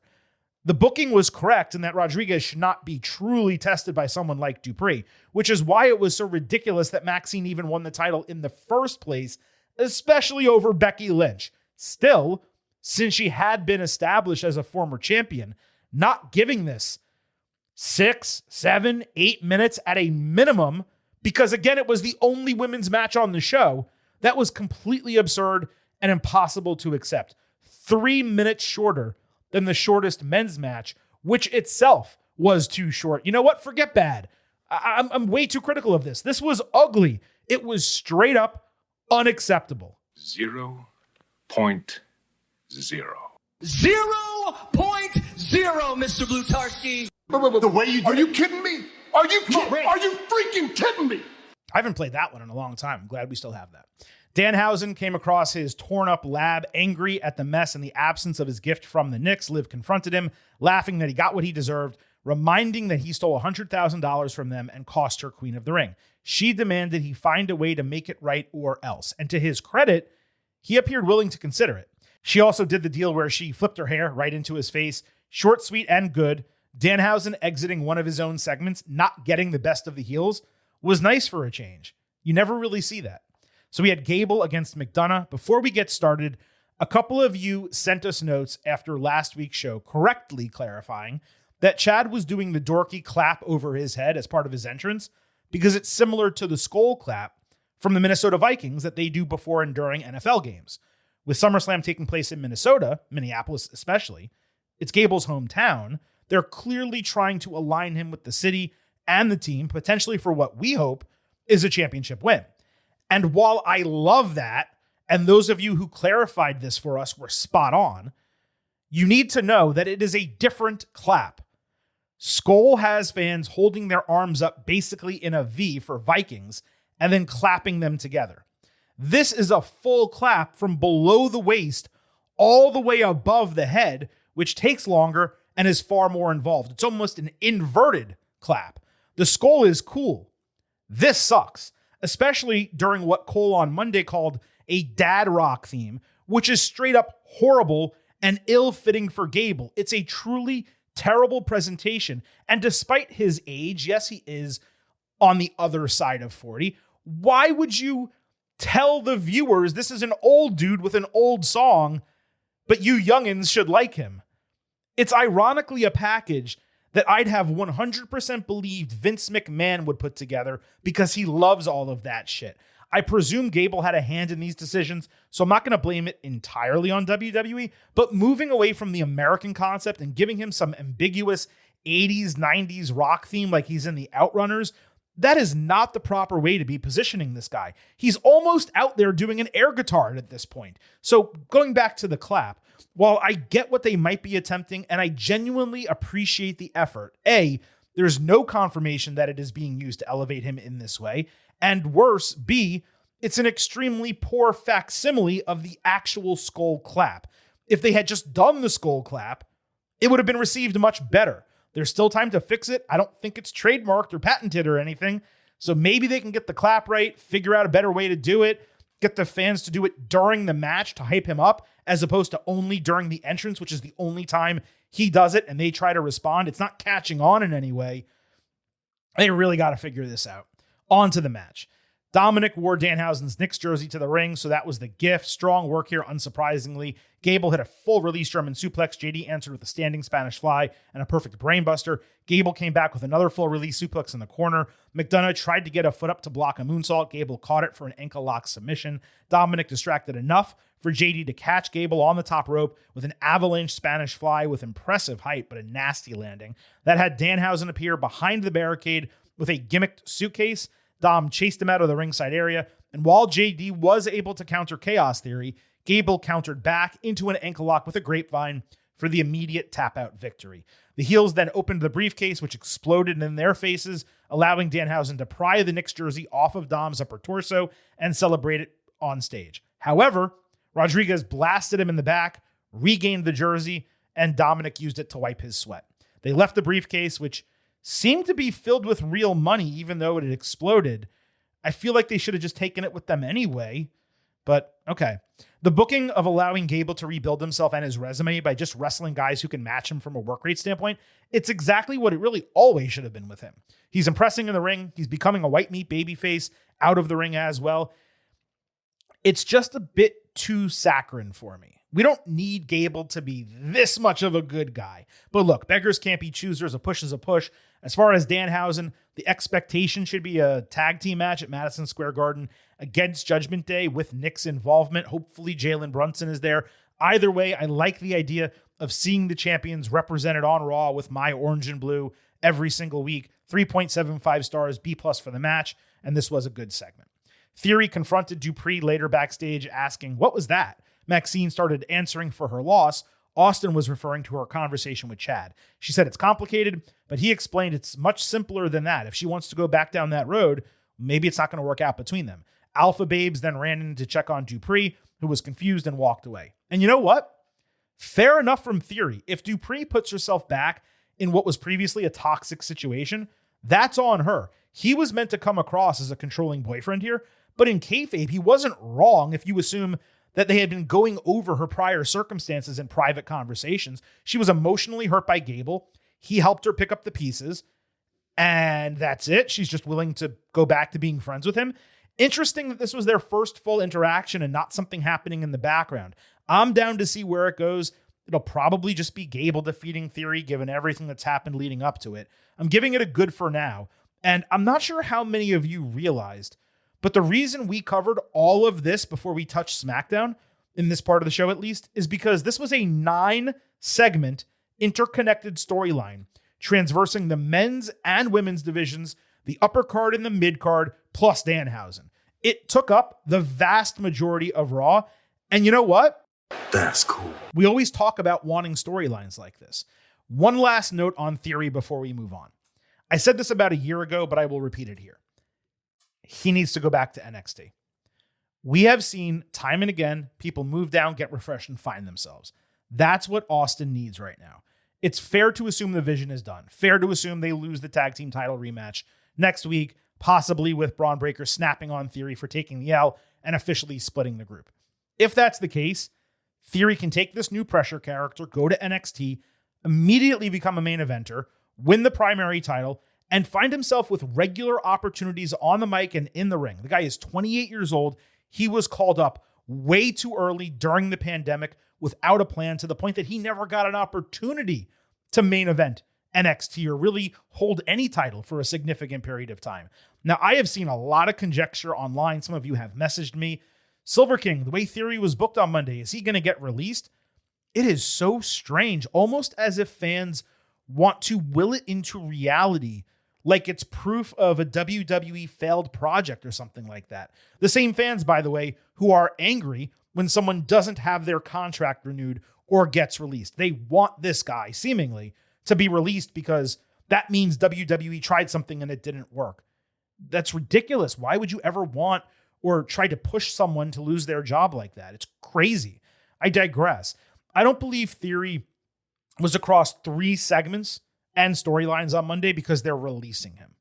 While his ceiling is perhaps lower than we once thought, he's got the tools to make something work. He just needs to find it. And I don't believe the best chance of him doing that is in his current role on the main roster. I know he's being paid more money comparatively than NXT talent, but if WWE gives him like 9 to 12 months in NXT, maybe just 6 to 9 months in NXT, and they let him bring up the other new male talent in there while serving as a legitimate and, by the way, badly needed main eventer for the brand, that would be a massive positive for him, for NXT, and hopefully for WWE as a whole.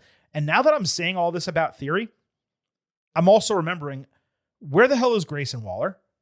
Like, could he not be doing Danhausen's stick on SmackDown with The Miz and Kit Wilson at an absolute minimum? Like, he should be doing something, right? So I have no idea what's going on with Waller. Okay, that was a lot from Raw. Let's move over to SmackDown. Paige fought JC Jane. Brie Bella totally sparked entering with her partner. I was up all night. Jane was unfortunately a tad early on her entrance. Paige got a "This is your house" chant, which was cool. They were in London. She landed Paige Turner before avoiding rolling encore. Brie stopped JC from using the ropes on a crucifix pinning combination, and I believe she was supposed to reverse an O'Connor roll, but instead she kicked out of it and then won with a roll-up that was not spurned on by anything. Don't worry. Don't worry. I'm not going to do what everyone thinks I'm going to do. Flip out, man. Believe it or not, I don't mind that Paige won, solely because SmackDown was in London. Any other location, 51 other weeks of the year, the booking decision would have angered me. This is an exception, especially since another British talent lost on the same show. However, the reason this still gets a bad is for the clunky, stupid roll-up finish. It would have been far better if Bella had outsmarted the heels and created an opening for Rampage, and then Paige just wins because she's a wrestler and she hit her finisher. That doesn't even consider the relatively short match length here. The whole finishing sequence was extremely rough, and man, it did not allow JC to even look okay in defeat. Fatal Influence was red hot upon debuting, hotter probably than WWE expected, and now they're just part of the division. They need to win those tag team titles as soon as possible, because right now I'm looking at them and I'm like, they're still getting some reactions and they're working well, but they're just another part of a lackluster division that it seemed like they were about to elevate from moving over to the roster. The biggest takeaways from the first couple of SmackDowns coming out of WrestleMania was, wow, Fatal Influence is really helping turn this women's division around. And now they're just part of the sad women's division that doesn't get booked well over on SmackDown. That's why this gets a bad, not because Paige won. I would have been okay with that if the match went differently. It did not. And man, this was frustrating. Alexa Bliss and Tiffany Stratton fought the baddies. Bliss backstage related that Charlotte Flair is experiencing physical and emotional pain, promising revenge on her behalf. Stratton acted surprised at that being the reason for their team up. Why else would Alexa link with you? Like, what other reason? Why would she want to fight alongside you if it wasn't for Charlotte? The heels came out to B-Fab's entrance, which is actually one of WWE's better efforts recently. There was a massive audio mixing issue here, but commentary made it crystal clear they are the baddies. Even if the name is not on graphics, it's not being used. Corey Graves hammered it into our skull that Michin and B-Fab are the baddies. If that's not going to be their name, then don't use it. Call them WeFab or something like that. Either way, time to pick an effing name. Tiffany did a great basement dropkick early and a decent back elbow later that was followed by a cartwheel Alabama slam, handspring stunner, and swanton bomb. Jade Cargill then materialized from under the ring to prevent prettiest moonsault ever. B-Fab capitalized with an interesting neckbreaker twisted into an X-Factor for the heel victory.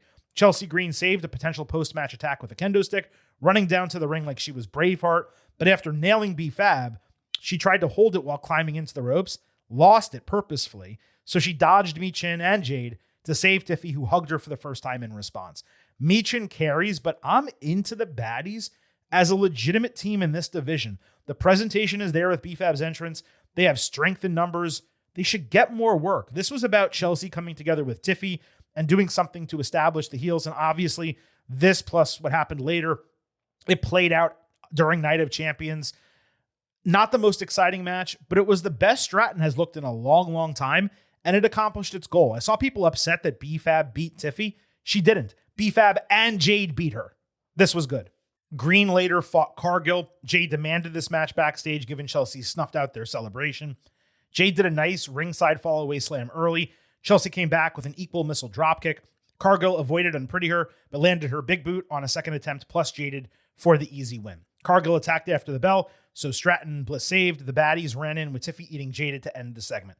I did not understand the purpose of this other than Stratton being willing to save Green. This all could have been accomplished in the prior segment, either after the bell or turning the tag team match into a trios match and then running this. Chelsea did not need to look that weak against Jade, and beating Green did absolutely nothing for Cargill. Beyond that, this match was terrible, and the unedited version was even worse than what they showed on USA Network. If we're being 100% honest, Chelsea was worse than Jade in this bout, and that should never be the case. This match was ugly. No, don't like that.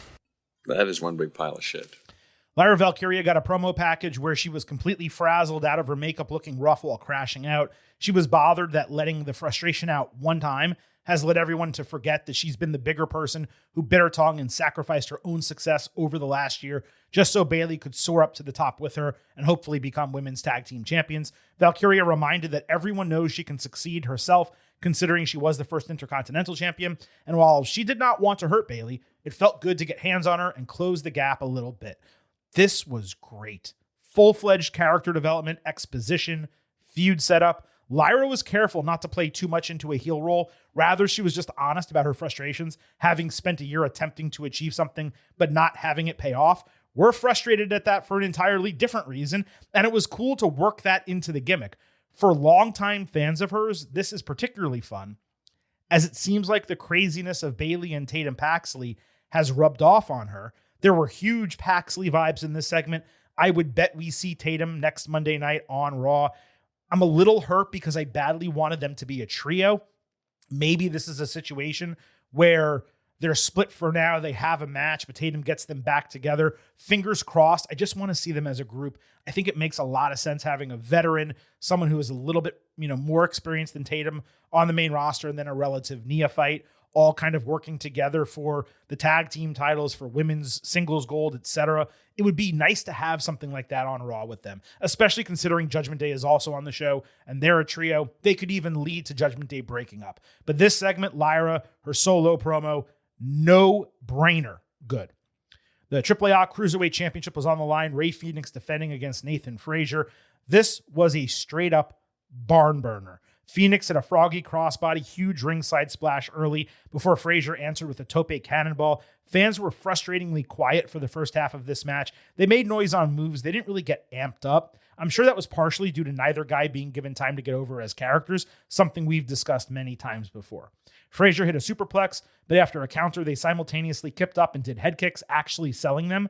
That's where the tide turned with the fans. Despite Frazier slipping down to the canvas, they hit a springboard Spanish fly. After further avoidance, Frazier came up empty on a tope suicida, drilling the table. Phoenix hit a frog splash for a 2.8 false finish, but as Frazier tried to flip him upwards onto the ropes to hit a high-risk move, Frazier caught him with the Mexican Muscle Buster to win.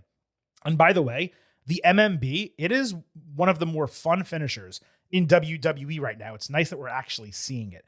Exceptional match between two of the best in-ring workers in WWE, and they got a deserved standing ovation while putting each other over after the bell.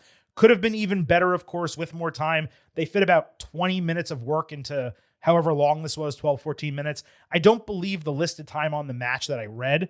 I watched the unedited cut and it was longer. Regardless, now WWE needs to capitalize on this, primarily on Phoenix, who should be booked nearly the same as Penta given his talent, but also for Frazier and Axiom, coming off of two big matches in Europe.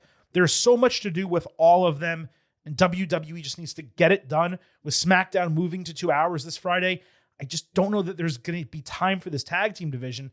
Do they move everyone over to Raw? Like, what the hell is going to happen? They need to merge these titles. 4.25 stars. Easy, good TV match of the week for WWE. Rey Mysterio fought Ethan Page over on Raw. Great spot early where Page dropped Mysterio back first into the top turnbuckle extension. Rey answered with his normal repertoire of lucha offense, only for Page to thwart a 619 with a huge boot and hit his turnover power slam. Rey ultimately turned the tide, hitting a 619 and a frog splash to get the win. In a commercial break interview later, Page called the loss a minor setback, saying he lost to a Hall of Famer on no rest considering he beat Dragon Lee last week. He got some heat before promising he will win a title soon. In a similar interview, Rey said that he was focused on winning the Intercontinental Championship because he believes he has a secret for how to beat Penta. The match got a great reaction. It accomplished plenty for Page in defeat, going toe-to-toe with someone of Mysterio's caliber and appearing as if he was capable of beating Rey, even though he did not. Rey loses so frequently in singles matches that getting a win over a heel in Ethan, who can easily take the L, is not a big deal at all, especially if the idea is to do another multi-man Intercontinental title match at SummerSlam, which, considering Ethan said he's still going after the title, and we know Rey wants the title, and Rusev certainly sure wants it, and Javon Evans probably still wants it, etc. I don't know why they wouldn't do something like that again. This did not dissuade me from believing WWE has plans to push Page. He's not getting cooled off just because he lost one match to Rey Mysterio. Not everyone who debuts needs to win everything, especially if you're a heel. Losing to Mysterio, a Hall of Famer, a legitimate legend, is simply not a big deal. It is not something worth getting worked up about. A bit surprised there were not any post-match shenanigans with Rusev, Penta, Dragon Lee, etc. It didn't seem like that many people from Raw were at the show. Regardless, this was good. Giulia fought Kiana James. After an even start, Giulia really laid it in with some strong strikes. She was far flashier too, given her Asuka-like gear, and she received legitimate cheers and chants during the match, though they were not particularly strong. Kiana hit a nice Falcon Arrow and a falling powerbomb. Giulia executed a fall-down sunset flip powerbomb from the corner that almost lost contain. She followed with a Arrivederci and her Northern Lights bomb to get the clean win. Blake Monroe in all white attacked Giulia about 30 seconds into her celebration, receiving a really nice reaction. She finished her with a gotch-style pile driver like Claudio Castagnoli, a huge improvement over the DDT that she was using in NXT, even though by the end of her NXT run, I actually thought the DDT was solid. It was much improved from when she started there. I'm a bit mixed on Blake's debut, not only because it was super fast, with her basically only hitting 2 moves, but because it came against Giulia, who literally just escaped Kiana seconds earlier. So now you have 2 women on the same brand, both of whom need a push. One because she has been poorly booked, the other because she's debuting, and they're feuding against each other. I do like that Monroe is immediately debuting with a feud. I do like that Giulia is not lost in the ether. She has a feud immediately coming out of what she was doing with James. And they had a real nice feud in Stardom and should put on a great match or set of matches. I'm just baffled by the decision to link them like this when there are so many other options on the brand. Now, maybe Monroe beats Giulia and she does ultimately move to Raw for a fresh start like we have been asking. The match preceding the debut was fine. Not sure it could have been better with them. I'm glad it's over, so ultimately I will give this a good. Damian Priest backstage denied R-Truth's desire for a hot tub in the clubhouse, saying they were going to focus on the talented tag teams on SmackDown. Really? You are? Which tag teams? Please let me know. Enlighten me. War Raiders interrupted as the new AAA champions, suggesting they do a title versus title match. Truth immediately put on a fake, California Mexican accent, referencing Little Jimmy and insisting they were still in Judgment Day. Priest ultimately shut him up with a hand over his mouth and agreed to the match. This was Truth's best segment in a while from a comedy standpoint. And if this is the start of getting the division working again, that's good. I'll believe it when I see it, though, especially with SmackDown going back to 2 hours. So this is a tentative good. That's the grade. Danhausen backstage on SmackDown was still conducting tests on The Miz and Kit Wilson, who had gray streaks in their hair selling the electrocutions. Matt Cardona interrupted, asking Danhausen why he's turning back into Zack Ryder when Los Garza came through, still angry about the money he stole from them a couple of weeks ago. There was no payoff at the end of this segment, but it did lead to a match. Danhausen and Cardona against Los Garza. The match came on the back end of Danhausen taking over Miz TV, with Miz and Kit acting like they were zombies. Garza interrupted, attacking the zombies, with Cardona saving a threat to Danhausen, creating the match. They worked well as heels. Garza going after the zombies ringside. Danhausen got kayfabe gassed in the middle of a hot tag, which was pretty funny. Kit, Miz, and Cardona teamed up to eliminate Angel ringside, and Danhausen cursed Humberto as he attempted a moonsault, sparking the ring post, And once he fell down, he hit an inverted DDT for the win. Rare move I'm making here. I'm actually going to hand out 2 separate grades. The first is good for the setup and the match. Los Garza played their roles perfectly. Miz and Wilson are fully bought into their gimmicks. Cardona was the straight man, and Danhausen's win was legitimate in kayfabe despite the clear cheating. So 1 grade is good. The other grade is ugly. And it is circumstantial because Los Garza were reintroduced 72 hours before SmackDown as part of Los Perros del Mal in AAA, a serious legacy heel faction akin to the NWO in the United States. Now, we discussed that at length on last Thursday's show in the opening segment. We talked about it a little bit more on Sunday when we did the NXT Great American Bash instant analysis. So you can go back and listen to those for a deeper breakdown. The point is that there must be creative consistency between AAA and main roster WWE. If you are going to have El Grande Americano, Dominic Mysterio, Rey Fenix, maybe Penta eventually, Los Garza, and other folks on the show. You cannot have these guys be evil dogs in AAA and comedy jobbers on SmackDown. It is simply unacceptable. Americano, the way that feud was booked on Raw, I could at least understand their thought process, even if I thought it was inconsistent and dumb. This was totally ridiculous unless it is somehow putting a pin in their current act and then refocusing them as serious immediately going forward. But I am not providing them the benefit of the doubt, and it is crazy to me that there's alignment in gimmicks and characters between NXT and AAA, but there cannot be between AAA and the WWE main roster. So yeah, this gets an ugly for that part of it. This right here is bullshit. Last thing we're going to cover before we get out of here for today. So SmackDown for this coming Friday was taped immediately after Raw. There are spoilers for the episode out there in the ether. We are not going to cover them here on the podcast in terms of telling you what actually happened on the show.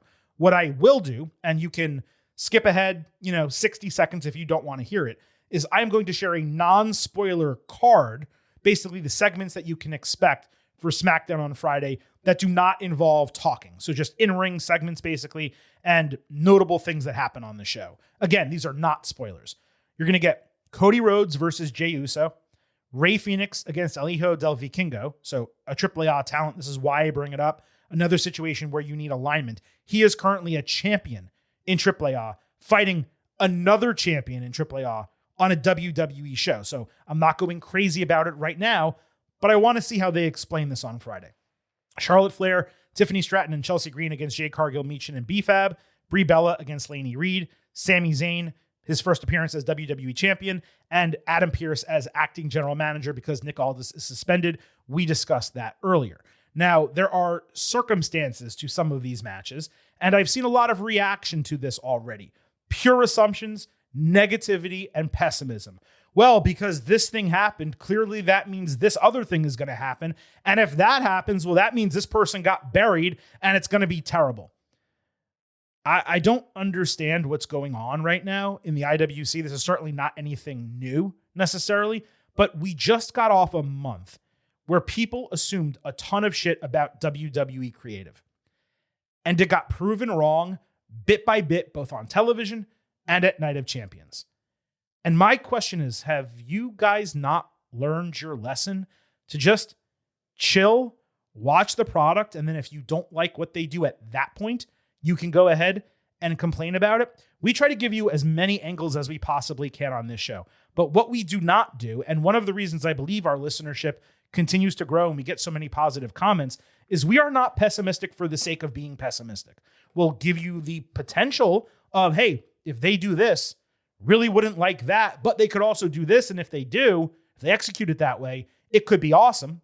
We do that because we're trying to give you a broad perspective on what WWE's booking is. And then if they do something we don't like, I have no problem crucifying it. Silver King goes on these endless rants, and I love doing it. It's a lot of fun. I get all amped up, right? This brings me back to something Paul Levesque said recently during an interview with Stephen A. Smith that got roasted on social media because it was somewhat taken out of context, but it really applies to what we're discussing here. He said, quote, I think that people lose perspective sometimes that we're just fun, man. We're fun. And sometimes people take it too seriously. Sometimes people get too caught up in it, but it's there to entertain. If you want to, there's a lot of stuff going on in the world. If you just want to turn off for a couple hours and tune into something cool, you can just lose yourself in and have a good time. WWE is a place to do it. And if you've never seen it live, I'm telling you, come to a live event, come to one of our PLEs, come to a TV. There's nothing like it in entertainment, unquote. What he is trying to say there is not, don't be critical of our product. Don't share your opinion. Don't tell us what you think. He's not saying any of that. What he is saying is, let's try not to make this life and death. It is not the end of the world if we do something you don't like. And if you are a fan of our product, you certainly should not be viewing it from the prism of this is automatically going to be bad. If it somehow happens to be good, that's a surprise. He's basically saying, watch the product that we are putting out there and then judge it, as opposed to prejudge it and get yourself all worked up about it before you actually watch. And that is pretty much straight up correct. And it's not just true for WWE, it's true for AEW. It's true for your favorite television series. I was watching season 3 of Euphoria on HBO Max, and this was not a good season at all. It paled in comparison to season 1 and 2. But I guess when that happens, when you start watching a show and you interact with one thing, heaven forbid, on Reddit, your For You page on Reddit starts feeding you into the Euphoria subreddit, right? You start seeing posts about that. And one post after another was, oh, I can't believe in episode 5, they're probably going to do this and I'm going to hate it so much. It's like episode 4 just ended. You have no idea what's going to happen in episode 5. How about you watch it first? And then when it's over, if you hate it, come into the forum, talk some shit, say why it's bad. Maybe other people will agree with you. You can get validated and then you can go on with your day. But when it comes to watching wrestling, and again, this is not just WWE, it's all products. Try to approach it like we do here on the show, which is, let's see what they give us, criticize it if it's bad, praise it if it's good, pontificate the possibilities going forward, but don't immediately operate with top-level pessimism or top-level optimism, because fact of the matter and the truth is that WWE is not going to book the product exactly like you want. They're also not going to book it antithetically to what you want. It's probably going to be somewhere in the middle, and the hope is that it's on the positive side of 50%, not on the negative side of 50%. Under Vince McMahon, it was operating at like 18%. Under Paul Levesque, there have been times where it was operating at like 85%. Now it's probably somewhere in the 60s, right? We certainly all wish it could be better recently, but they just got off a stretch of booking and storytelling where it seems like things are headed in the right direction. They're capitalizing on Chad Gable. They're adding to the women's divisions. They gave Sami Zayn the WWE Championship. Oba Femi won King of the Ring exactly as he should have. Io Sky won Queen of the Ring exactly as she should have. Now, there's complications to those matters. Oba's not getting his title shot immediately. Okay, but he's deferring it. He didn't give it up. He's going to win the title relatively soon. He's been on the main roster a handful of months at this point. Io might lose to Liv at SummerSlam. They really shouldn't be doing that rematch. You're not going to get a disagreement from me, but also sometimes shit happens. Stephanie Vaquer got injured. A lot of the other women on this brand are off doing different things. We don't entirely know what the plan is. Maybe Io wins the title at SummerSlam and it's a complete surprise to all of us. Why are we automatically being pessimistic? That is a mindset that everyone has to get out of when it comes to wrestling and other shit as well. And again, that is why we try to frame our commentary in the way we do, so that we share our perspectives.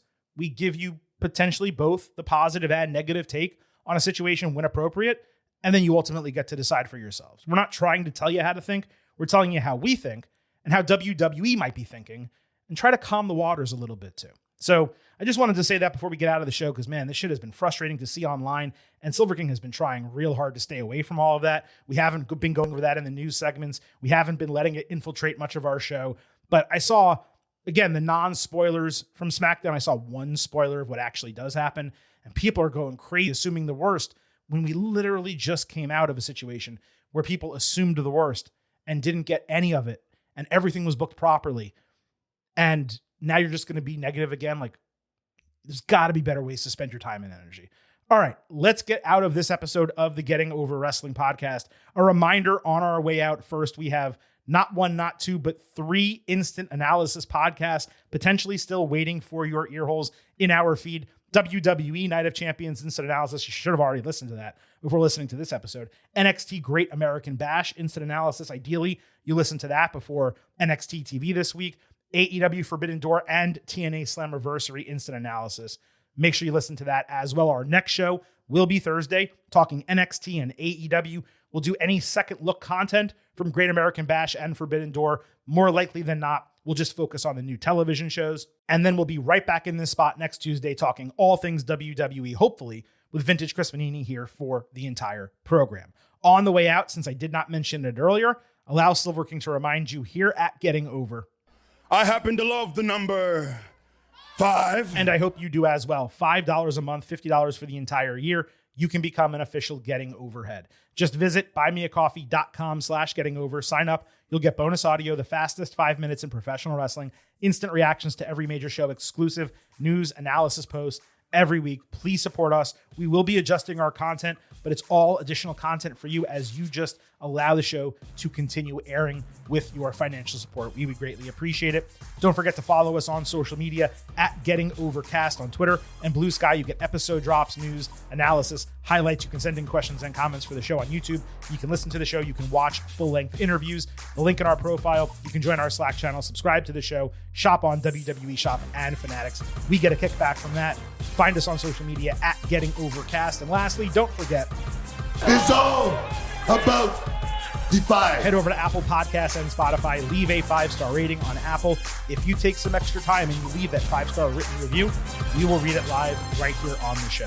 Thank you all so much for lending us your ears and listening to this edition of Performance Enhancing Audio provided to you by the Getting Over Wrestling podcast. This is the Silver King, Adam Silverstein, signing off and leaving you with just 3 final words. Bye for now.